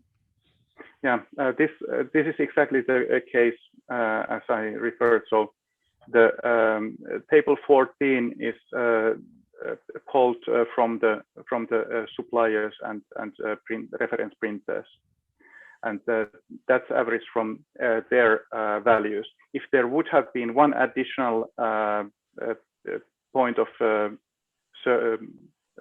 information, it would have changed it once again. But this therefore it's adapted, this table 14, because it's based on the information iterations through the years. Okay. Under the CO2 equivalent of saved inks on page 104, the EU PIA study concluded that the global warming potential for carbon footprint values for 1,000 kg of printing ink equals 3,293 kilograms of CO2. I think this has been updated by EU PIA last year. Rather than 3,293, it is 3264 kg. But did you consider updating your values based on that? That information, that was a tricky information to acquire. And I was doing that already 2018 and 19, acquiring those figures. And that was actually the only, that was done 2019. And that was only such a kind of a figure which was published from some kind of a organization. The other ones are from ink suppliers and from different sources, and it was really difficult to find. I haven't followed that after that because I was stopping collecting the data till the end of 2019. So it might have been updated. And so did you say there is a big difference or small difference now? It's not a big difference, but nevertheless, it is a difference because it is available publicly on their website. Good. Then I will update that to my latest version of calculator. Yeah.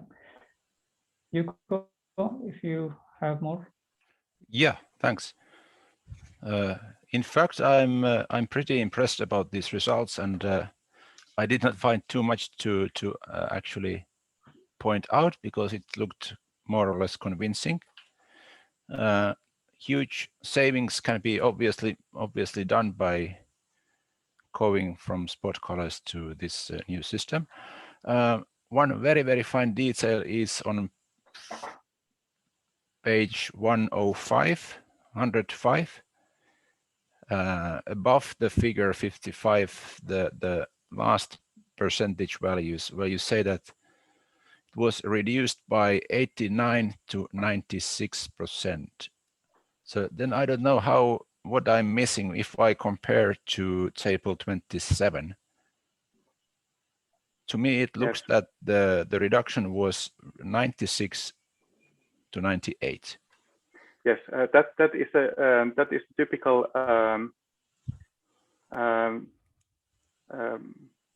way of thinking. But I was comparing there even the when you compare that to the one figure, but I was comparing the spot color values, two spot color values to two process color values. So there was also the CMYK plus one color and plus three PMS colors. Both those were compared, and I was also double checking that myself, the calculations, because so it's not to take from table 27, but something more behind. Yeah, it is the calculation. It comes from there, right, as it's calculated, and I was double checking that also. Is it the same? Is it the same kind of way of thinking on page 107, where you again you end up in concluding the reduction of CO2 was from 89 to 98? Yes, because it's kilograms and yeah. Because the table 28 again indicates something else. Yes. Okay.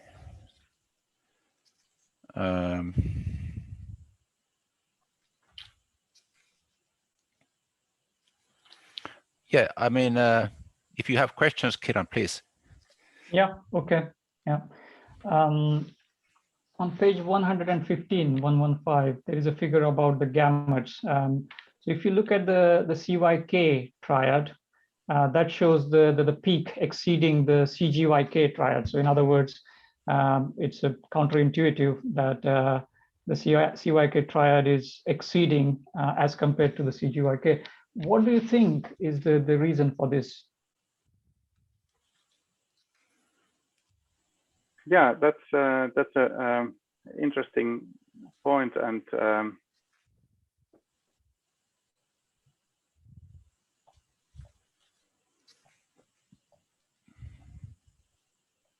I don't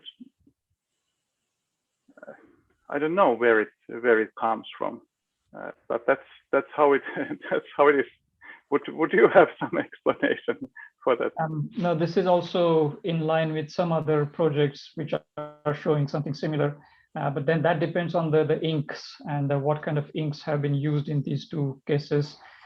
plus the calibration also, because sometimes, I mean, that's another question I wanted to ask you was when you compare the normal pigmented versus high pigmented versus the 7-color, what kind of calibration was used? Because then that might have impact also, plus the inks. But it's not uncommon. It's not, I mean, we have seen it in some of the projects. Yeah. It was just at the same day as next run. So we had all the settings exactly the same. We just changed the standard things to the high pigmented inks, and that was an easy, so-called easy change. It's curious. It's surprising. Okay, yeah. But that leads me to the next question: is color gamut volume is such an important part, because this is, we are talking about expanded gamut. Whenever I look at the numbers in your tables about color gamut volume, they look to me as overestimated gamut volumes. So for example, if I look at the gamut volume computation for ISO quoted V2 profile, according to, if I use the ICC typical gamut volume calculation, that gamut volume is 402,228. Yeah, that is according to the standard method. When I look into your table 35, it says 470,177 cubic color units.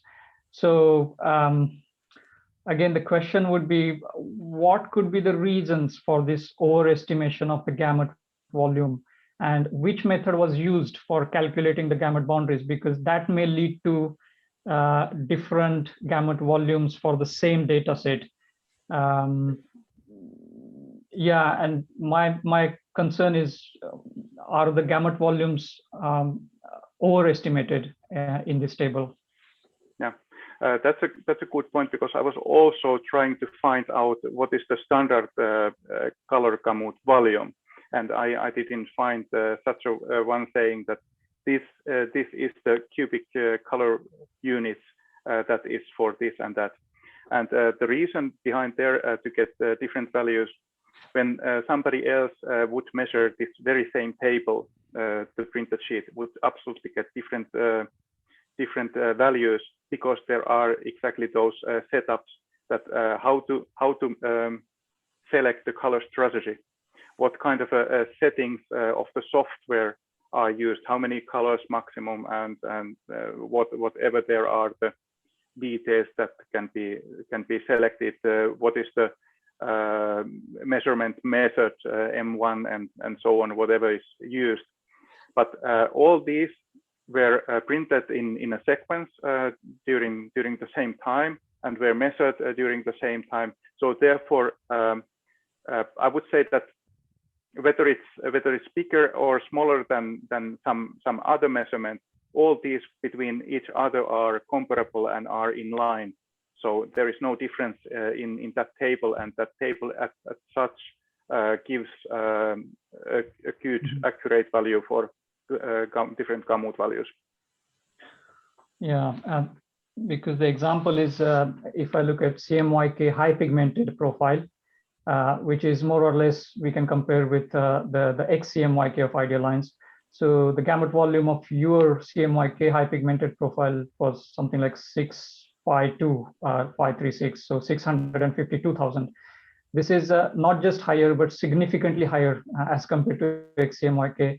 Same thing with 7-color high pigmented profile, which is 1,029,366 cubic color units. This is not only significantly higher as compared to many of the high pigmented 7-color gamuts, but this is also significantly higher than Epson gamuts like digital proofing, and significantly higher as compared to sRGB gamut. So sRGB gamut is also smaller than, significantly smaller than the 7-color high pigmented, in table 35. So my worry is your logic is correct. So the differences between your 4-color versus 7-color gamuts are still in line with that, but these differences can easily be overestimated because of the underlying method is kind of overestimating them. So it might be worth checking the ICC website. There is a specific gamut volume calculation tool It's available free. It's based on ISO 18621-11, but it's a free gamut volume comparison tool. So you can put your data there, and you can get the kind of more accurate gamut in line with this particular ISO standard.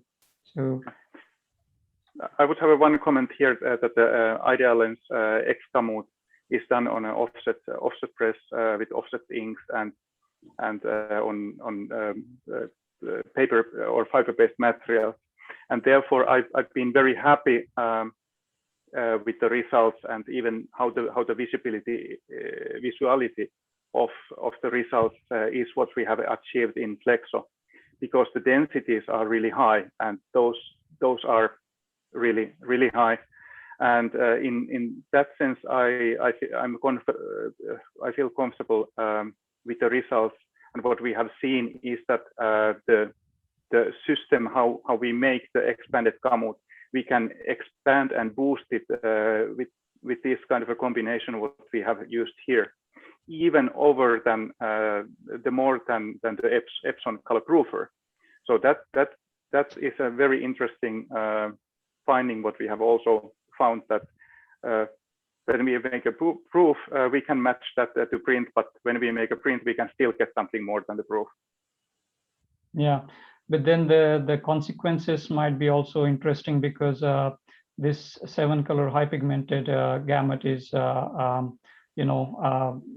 than many other gamuts, including CRPC7 or print wide or even Fogra 55, I think. So then the challenge is how you're going to manage the digital proofing, how you're going to, because if your Epson proofer is not covering all those colors, like it's smaller than the press gamut, there might be some issues to tackle in the digital proofing, because then you want to simulate the expanded gamut process that you're printing on the press. Exactly, and actually that leads to the question that how about the PMS color tones, because the Gamut is something, but then in Gamut values are important ones. But must say that this was one of the specific findings of the job, which is not typically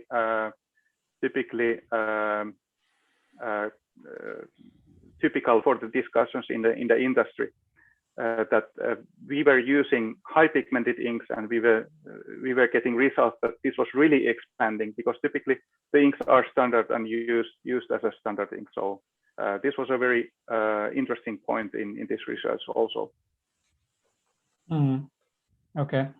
And when you are looking at the comparison of different gamuts, it's based on the percentage difference. So, but typically speaking, from a perspective that it doesn't provide the true comparison, because even if one gamut is quite big and second is small, they might be located in different locations in three-dimensional LAB space. So unless you have the intersection of these two gamuts, unless you take this into account, it won't be a true comparison. So there are a set of gamut metrics for this specific type of comparison. Did you consider that, or are you aware of these kind of a more scientific gamut comparison metrics which take into account the intersection? And then that leads also to the same point that you mentioned, the PMS, or the spot color coverage, or the achievable spot colors inside the gamut, because it's not just important to have the gamut volume, but where is it located in the three-dimensional color space? Exactly, whether the Gamut expansion is in the dark colors or in the light PMS colors, and that I was not having an because I was not working at the university and having all those MATLABs and all those, so I didn't have those tooling, and I was keeping this on a practical level with the tools. What are the common professional tools, and therefore I didn't have a possibility to make that. But what I was making, so can be seen on the next pages, is like 119 and so on. I have taken the cutouts from 10 10, 20, 30, 40, 50, 60, 70, 90 to describe how the Gamut develops. So in that sense, I was trying to describe that in the best way as possible. Okay. Yeah. Coming to the PMS colors or the spot colors, you mentioned that if we look at the conclusions from the reference profile test, there are original questions mentioned, like the fifth question is answered by you, like what are the problem areas of EGP methodology? So the problem is that not all PMS colors can be replaced 100% by multicolor process printing. But that's exactly the reason why, I mean, I think you have also mentioned in the thesis that the Pantone XGC library, like expanded Gamut coated library. So considering the relevance of expanded Gamut coated library of Pantone, did you evaluate the percentage of the Pantone XGC library? How much of that percentage is in Gamut and what is outside the Gamut against your 7-color and 4-color profiles? And if you have evaluated it, do you have any results? Because if I understand in the appendix, the Pantone colors that you are comparing against the Gamuts are the original solid Pantone plus solid coated library, not the XGC library. Is that right? Exactly. So I didn't take that path because I wanted to stick to the original and true Pantone colors. If we take any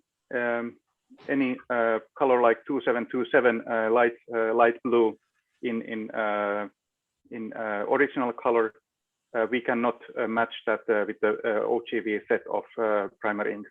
But if we take the expanded Gamut Pantone library, of course we can match that because it's made with the same inks, but still these two Pantone books will have a visual difference.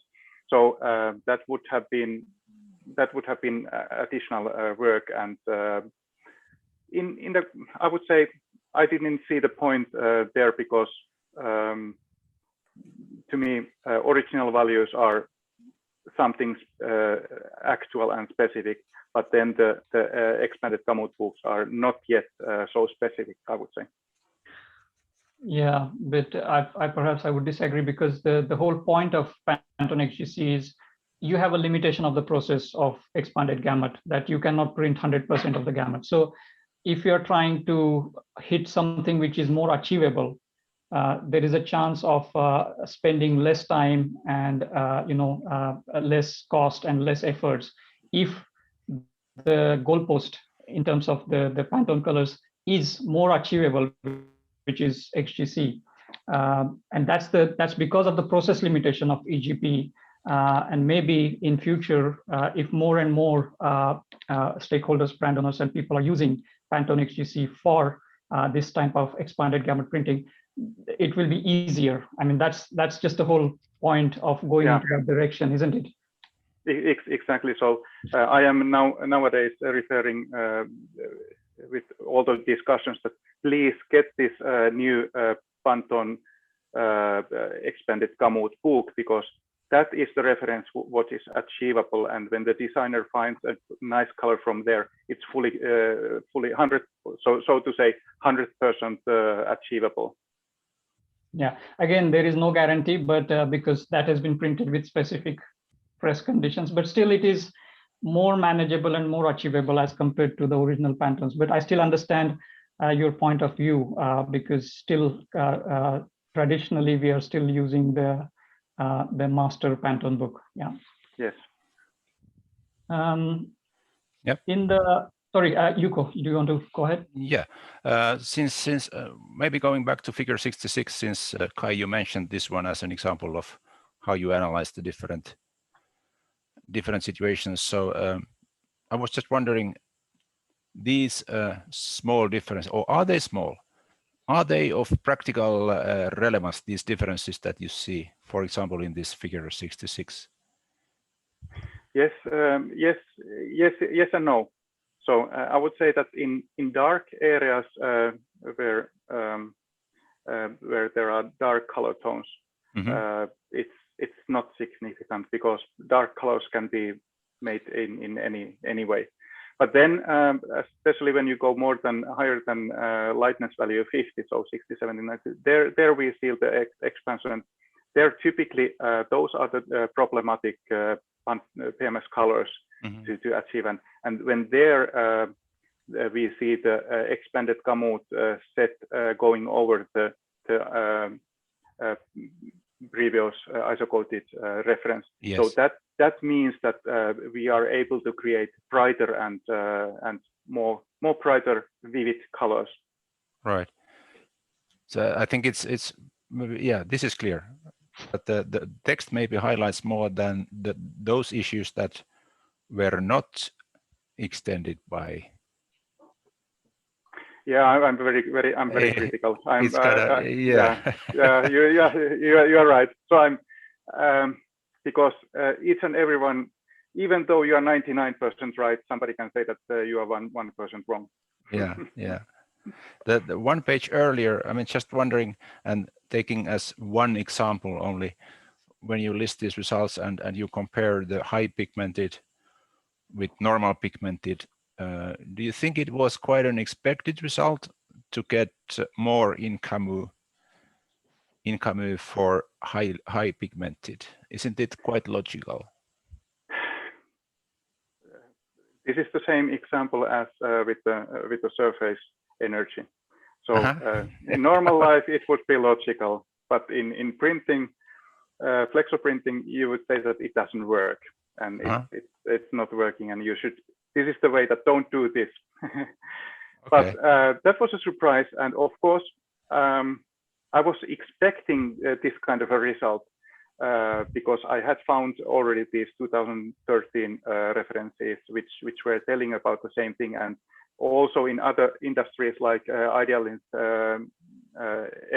Gamut was already in offset telling that it could happen. But in flexo industry, it has not been researched, and the majority of the sources are neglecting it. So it was a significant finding. It was a surprise, and I was happy to show this. But of course, it needs further investigation. Then further, which part of the which colors are in, which colors are out. Okay, maybe a couple of issues from the Fazer-Puikula case study. I mean, in general, as you write, Fazer wanted to have as high product quality as possible. But then on the other hand, you also write a bit earlier that they were ready to compromise, kind of. Would you like to comment on this? What was the end outcome? Yes, this is a very good example and very important point to the whole industry and the brand owners, because as we have talked the whole time, that this expanded Gamut process is delivering 90% of the spot color Gamuts, and typically as Fazer-Puikula case was also earlier printed with spot colors. So the brand owner would have naturally liked to have it in those colors, but as there are difficult colors like this kind of a light blue, what there is. So it was not achievable with expanded Gamut printing exactly. But actually, the good point and the learning from this case is that was not the logo color, and that was not the brand color of Fazer. And therefore, the Fazer blue and the Fazer logo, it was within the tolerances, and it matched very well in the printing and proofing. Yeah. So that was the priority one, as I mentioned. And then these secondary family colors were the group 2 and group 3 of importance, and therefore we were able to change the original colors. And if you take those previously and afterwards printed bags from the shop, put those next to each other, you see that there is a color difference. but the brand owner in this case, they want to get the eco efficiency from this project out. And I was so happy that they allowed to change the secondary and tertiary brand colors. And this is a good example in that legacy old shops can be difficult to transfer to EGP and might need some adjustment. Mm. And then on the second hand, when the designer is making design, so when they have this knowledge in early enough that they should select some more suitable color, that will help and make the process more efficient and more ecological. Yeah, I was also quite interested in this figure 79, where you take a very close look at one alphabet. I would have liked to see much more of this kind of studies and going into the science and into the details behind all the whole thing. So we could discuss this a bit or discuss this in long terms, but if you would make it short, could you from this data draw some conclusions about whether the dot gain was under control or from case to another, or was it spreading an issue, or ink setting, or that kind of issues? Yeah, it is all those. And finally, we talk about the dot gain here. Because you mentioned less swelling. Guy, you introduced a new term, so I was wondering why not go back to the familiar ones? Yes, because it was not a dot structure; it was a letter set from the text. So therefore, I didn't use because of my Finnish language. I didn't use dot and dot gain. Yeah. It can be ink squeeze, ink. What I was using, swelling. Yeah, the swelling of the ink, all that, and that is exactly all those parameters regarding the impression and all that. But the primary source of this so-called dirty printing with spot colors in this case is that the spot color is having a thicker ink layer due to the way how it's printed. And then in process printing, we are using only half of that amount of ink to print, so to say. So there is no ink to be squeezed. There is no, all that ink is here in this case very smooth. And this is exactly the case what we see very often, that, as I was mentioning in early already, that the industry typically use too much ink, and they would get better results with less ink but higher concentrated inks. Yeah. So not losing the color strength, but just making it with less vehicle, and that would also mean more sustainable. Thanks. Once again. Kiran, you want to continue? Yeah, some of these questions. You mentioned about the ECG, the expanded gamut color profile, for example, 7-color profile, and that is also important part because that defines the overall translation of the colors to the inks or the color builds. Did you evaluate the accuracy of this profile, because that is also important part? Did you manage to evaluate the accuracy of these expanded gamut color profiles? No, that was the thing I was mentioning, that I would have what I would have liked to make better, because at one point it was measured, and then it was printed, and then it took some time before it was measured, and once again the printing press was changed, because we were doing these tests at the printing press supplier, and time after time they have always a new printing press available. So I was losing this constantly there, and I didn't have time. And that is, as I have pointed out, would be interesting as a future research. And you have rightly pointed out the color measurement issues. For example, the inter-instrument variation or inter-instrument agreement between different instruments. So any measurement system, it will have associated measurement uncertainty. Did you check any of these, like uncertainty of measurements? Because there are lots of parameters like backing material, instrument repeatability, and so on. Did you try to check this kind of measurement uncertainty in your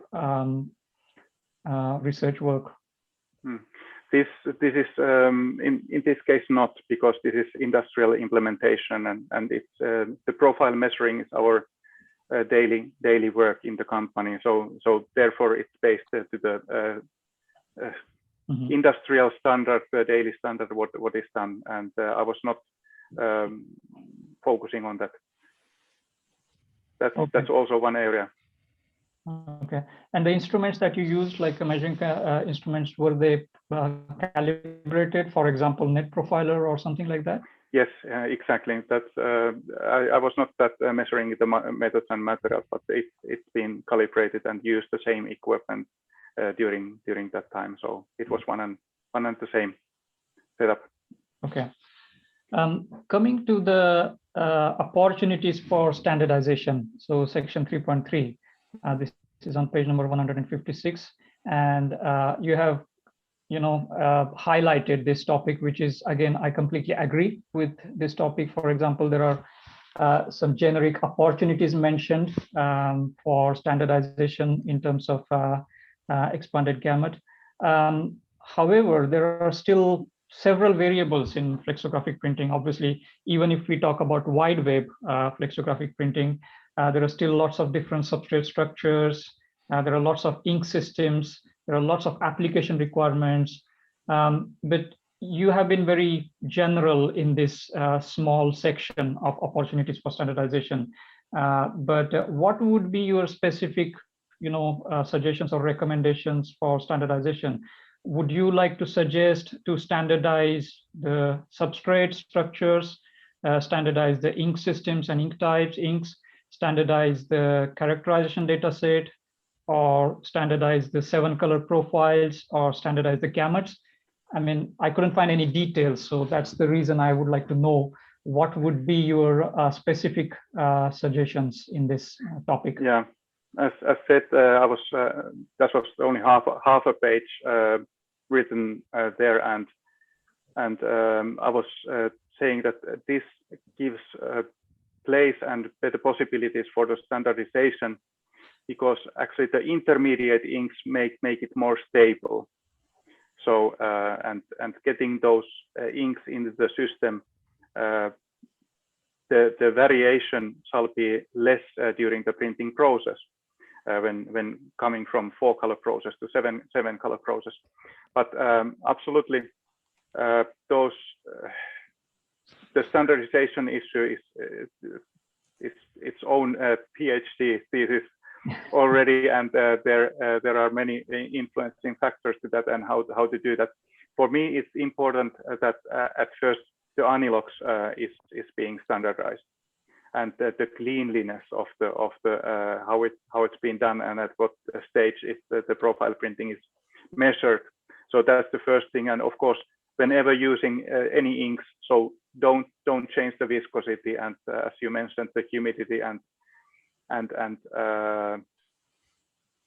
temperature might be in different parts of the world different during the winter and summer and so on. So you cannot use that one-to-one. But that work is absolutely needed so that you get the controlled results, and one has to focus with the basic things first. Yeah, but given the opportunity, would you then standardize the LAB values for the all 7 inks as a starting point? Would that be a good idea?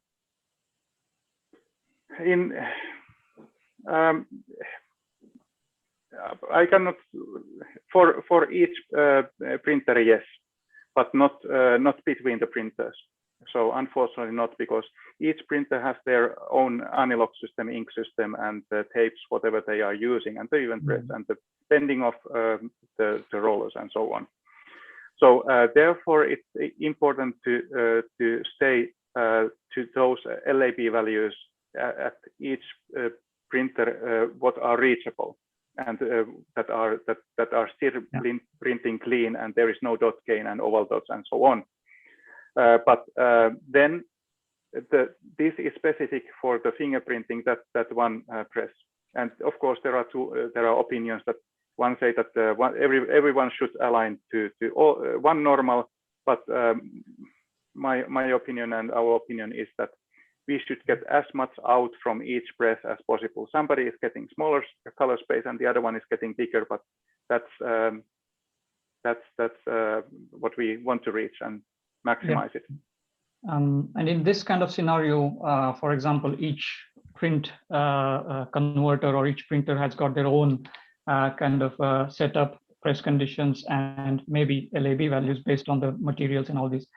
How would then brand owners, because brand owners are using multiple print converters across different regions, how can they move the jobs? If suppose in the futuristic scenario, everyone or many people are actually start using ECG or expanded gamut, then if each one has got different sort of aim values or the target values, then wouldn't it be a problem for the brand owners that I cannot change my print supplier or print converters? How would you manage that kind of transition of the same jobs or same job portfolio from one print converter to another, and so on?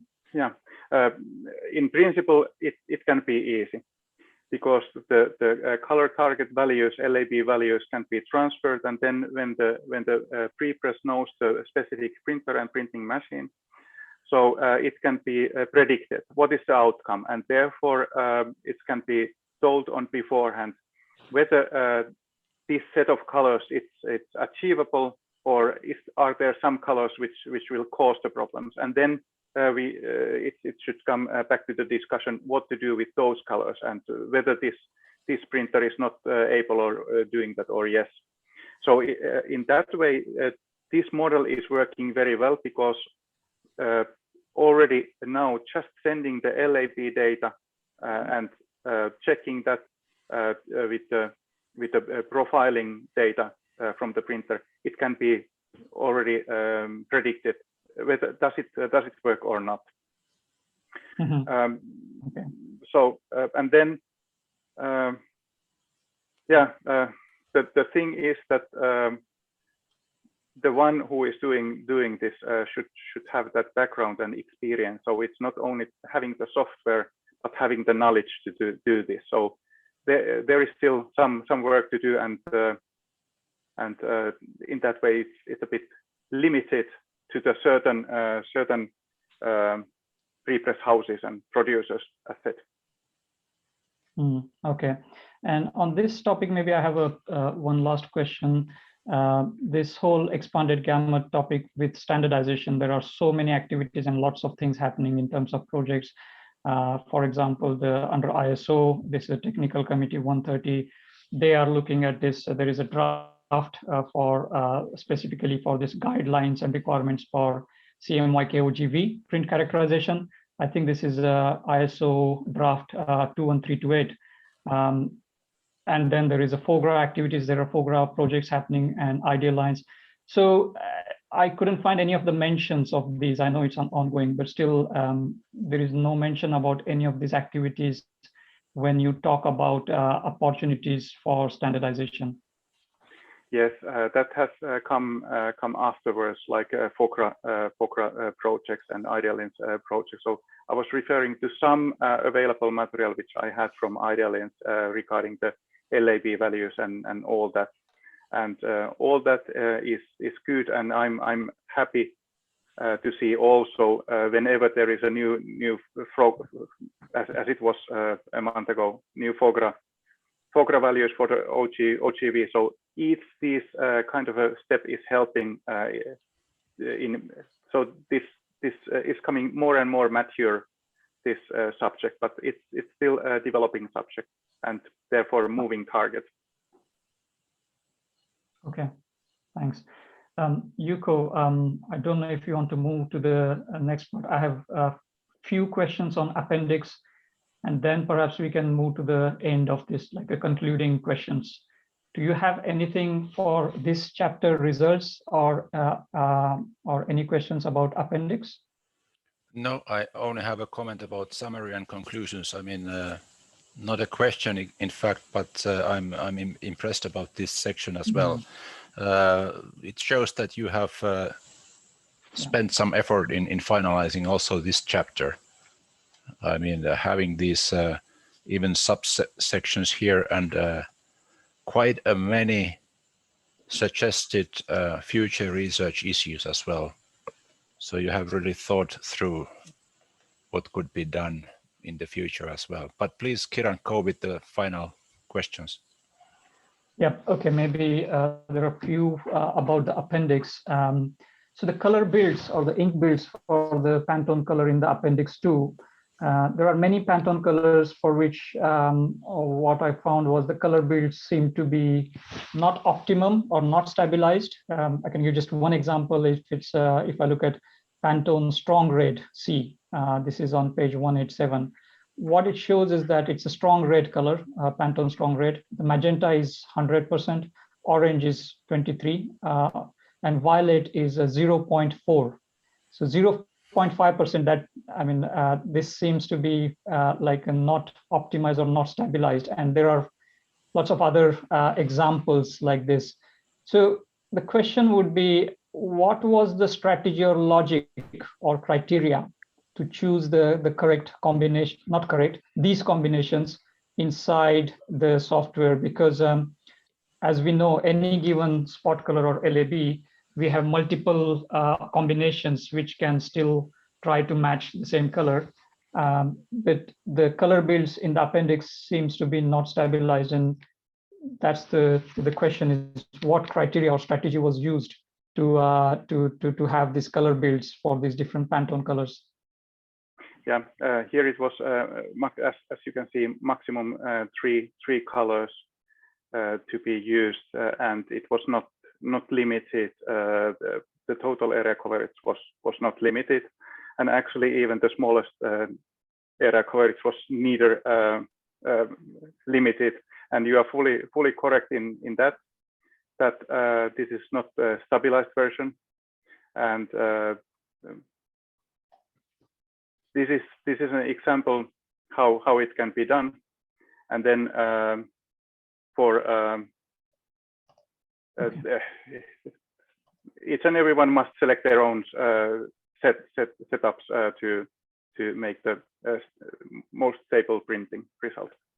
Yeah, that's fine, because 0.4 normally we get it down to 0, because there's no point printing 0.4 violet in a Pantone Strong Red simulation. Okay, but another question is,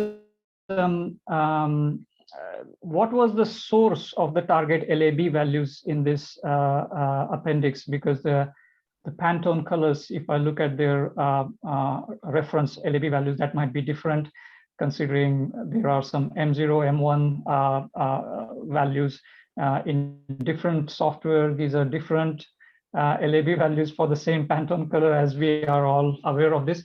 But what was the source of your target values in this appendix for the Pantone colors? Yes, it was this software inbuilt color book, and as you mentioned, there is certainly the problem that those values are measured with the M0, and as I'm referring there, that I'm using M1, and in this comparing with a hand spectrophotometer, I'm comparing M1 with the M1 strategy. Yeah. Okay. Exactly. There are some colors, metallics, like a Pantone 877. I suppose this is purely for the sake of completeness. You didn't print metallic colors with expanded gamut, I suppose. No, exactly. So that was there. I don't remember if there was pastels excluded and so on, but that was at that time the selection, how the calculations were done, and I didn't change that afterwards. And there are 1,873 colors you mentioned, but in the actual Pantone the colors are 1,867. So there seems to be 6 additional or extra colors. Do you know which extra colors those are? No, I was not sorting out. I have had the same issue also, and that is coming from the software itself. And I thought that it was such a small difference that from the software it's giving this output. Okay, yeah, that's good. So I have last few concluding kind of questions. So one of the key scientific contributions of your work is mentioned as modeling the printing process to derive the ROI, return on investment, from this. The research includes, yes, efficiency calculation, efficiency improvements calculations, sustainability calculations, but there is no data about the cost of implementing the expanded gamut printing. So when we talk about return on investment or payback, we always need cost of implementations, the time and efforts required for implementing, and this could be quite significant also. So how would you calculate the ROI, as you mentioned in this statement, that how can you calculate this ROI without calculating the cost of implementing the expanded gamut, for which I suppose there are no calculations in the thesis? Yeah, exactly. The return of investment is giving the benefits, and of course it's not the costs are dependent. So should the printer invest into new aniloxes, which are costly? Should they use higher pigmented inks, which are typically costing more, and those things.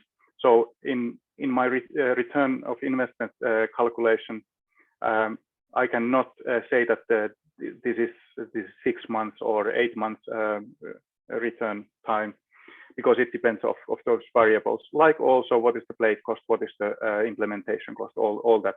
But I'm giving the benefits and the amount of ink, for example, and then one can calculate from there. Fully correct. Yeah. Another interesting observation is if I look at your efficiency calculator, right from table 16 to table 29, lots of figures and things. Most of the results, if I look of these, they show that the CMYK expanded gamut printing, like a 4-color, they show better results as compared to 7-color EGP, like CMYK plus 3 colors. Do you think the industry as a whole, they should consider CMYK 4-color EGP as a better option than 7-color EGP, because obviously it has got more benefits, as can be seen in lots of your tables? Yeah, exactly. So that's a good observation once again, because CMYK is the most effective way. And of course, if one of those colors can be reduced further, so there's printing with 3 colors only, or so on, but having process colors, it's the most effective way. And therefore, my recommendation is that let's start with the CMYK, extend that as far as it goes. Of course, in these interesting areas which are related to the typical most used brand colors, which are in the orange, green, and by the way, blue-violet area. So therefore, one needs the additional primaries, and they cannot be achieved with the CMYK. But whoever wants to have the most effective way of printing, that is with less colors and less hassle, it means CMYK. That's good observation. And I would go for my last kind of comment or question. It might be going back to the same kind of theme of generalization. So as mentioned in the thesis, like the whole expanded gamut process can vary depending on so many parameters, like a process variables, pre-press specifications, then there is a profiling software, settings and strategies, as you mentioned. So considering all these variations, do you think that your overall results are valid only for the specific parameters that you have mentioned in the thesis. For example, solvent-based inks, and we cannot generalize these results for the overall, other parameters like water-based inks, or even if we change the profiling software, it would have a different algorithm. So do you agree that it cannot be completely generalized and it might be just valid for your specific sets of parameters that you have mentioned in your thesis? This is true. So this calculator and these examples, as I've mentioned, is for solvent-based flexography on plastics, and therefore the outcome would be totally different with the water-based inks on paper or fiber-based substrate, and once again UV-based inks and so on. And the calculation, even the ecological calculation would look different, because in this case we were talking about solvents and this distilling of the solvents and all that. So it was specific for this, but also why I was selecting this is that such a big part of the packaging printing is on plastics and is based on solvent-based ink. So this is like covering the biggest area, and then the smaller areas are the water-based inks and the UV inks. So fully agree that this is specific for this, but still this would be universal between the countries and printers for plastics and with solvent-based inks. Yeah, thanks a lot.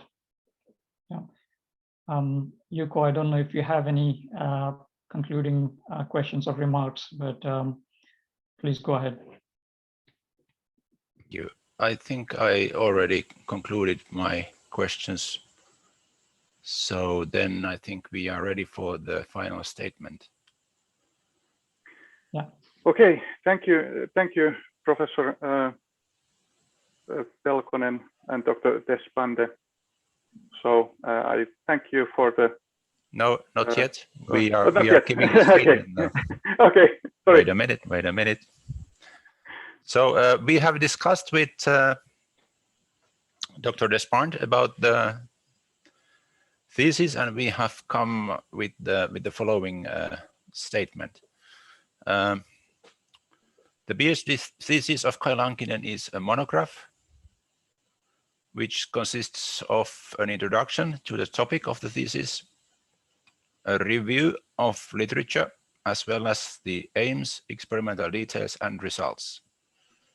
The monograph is over 180 pages long. It includes 82 figures, 52 tables, and 3 appendices, and it cites over 200 references. So thereby the dissertation fulfills the requirements set for the scientific quality and extent of a dissertation. Kai Lankinen gives in the thesis a description of his contribution to the dissertation, which we evaluate to be sufficient for a PhD thesis. In the thesis, Kai Lankinen has gone through the major principles and recent literature related to the topic of the thesis, that is expanded Gamut printing EGP in flexography. The thesis evaluates the potential of EGP in replacing spot color printing in flexography. It addresses the main features of EGP, including the quality, capacity, cost issues, and maybe most interestingly, also the sustainability issues in form of produced CO2 and savings therein when moving from spot color printing to EGP. The thesis is well structured, clearly written, and contains new scientific findings. Some of the references are missing from the literature review, and the challenges of EGP could have been described more broadly. However, the thesis provides a fact-based perspective towards EGP supported by comprehensive data. In the public defense, public examination of today, and I hope Dr. Deshpande agrees now with me, Kai Lankinen gave a very illustrative presentation of his PhD work by highlighting the key issues, results, and main interpretations.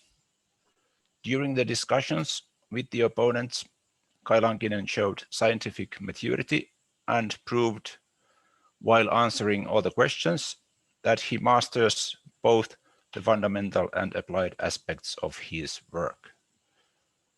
So, in conclusion, we, the opponents of the dissertation of Kai Lankinen, recommend to the Faculty of Engineering and Natural Sciences of Tampere University the acceptance of the doctoral thesis of Kai Lankinen. Thank you. Thank you, Professor Peltonen, Dr. Deshpande. It's been a pleasure, my great pleasure to be together with you today and go through once again this thesis, what I have done for a long time and which is very close to my heart. And you have set very good questions, detailed questions, very good observations, and I'm very happy about the discussions what we had, and also I was taking notes for the future steps, and therefore thank you that you have taken this work and also the nice words about the evaluation of this today's event. Thank you so much. Thank you. Thank you. So I now respectfully invite any members of the learned audience who wish to offer criticism of my dissertation to request the custos for permission to speak. And now when we are using Zoom or so, you can raise the hand in Zoom or send the chat questions. These shall be forwarded to Kustos Jurkka Kuusipalo, or if in Tampere there are any people in the audience who want to ask anything, so please.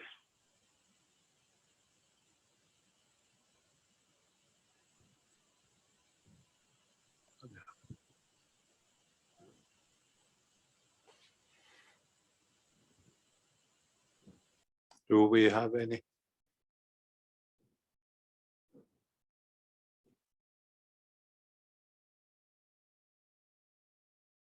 Any questions? I know that there are many knowledgeable people here, so.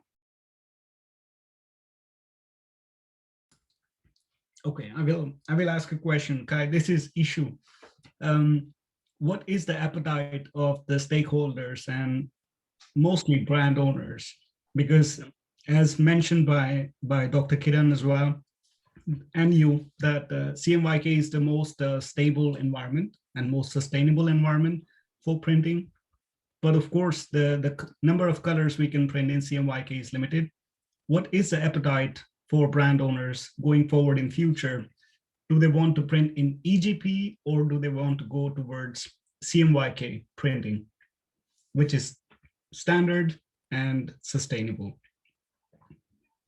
Yes, thank you. That would be nice if the brand owners would go to CMYK. That is the most effective and most environmentally effective way of doing things. That requires, though, that in some specific colors, they need to accept the color change from, for example, from brighter to darker color. If they don't accept, then it's the question taking the additional primary colors of orange, green, violet, for example, as it's been discussed in this thesis. And this process, as I was showing the tables and making references, so is more effective and is more environmentally friendly way of doing brand packaging.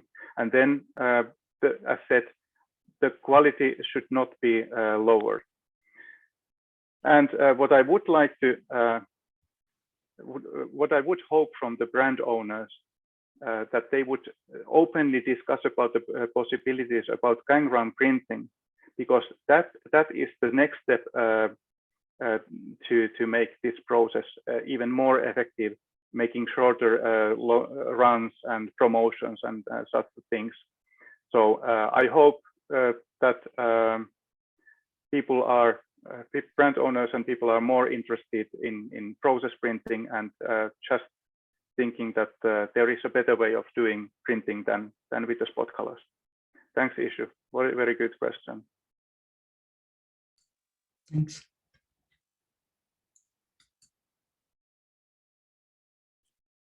Any more?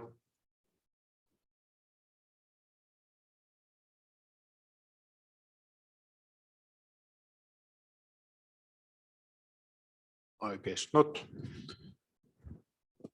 I declare this public examination closed.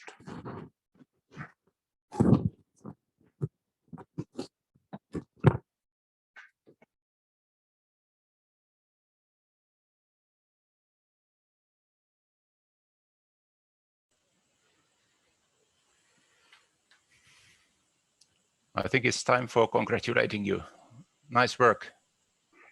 Thank you. Thank you so much. Yeah, I would like to congratulate you, Kai. Heartiest congratulations and well done.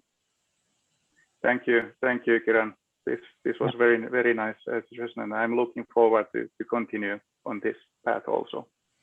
Yeah, thanks a lot for sharing your work through PhD thesis, and it is definitely going to be quite exciting and very valuable for the industry. Yeah, thanks.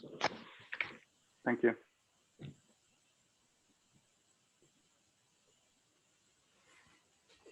So I wish to thank you all, your opponents, and it was great for this very short notice time and the book reading time. So I'm very glad that you did very well.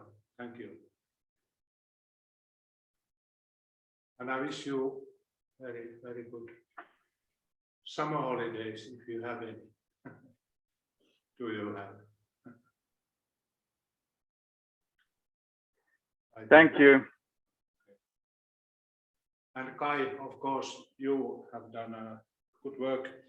You have a long history, and I wish you very well in future. You did great job in the final steps we have had in this program. Thanks. Thank you to you and to all my supervisors and pre-inspectors also. So this has been very valuable, and I'm looking forward to make further studies and white papers. Good.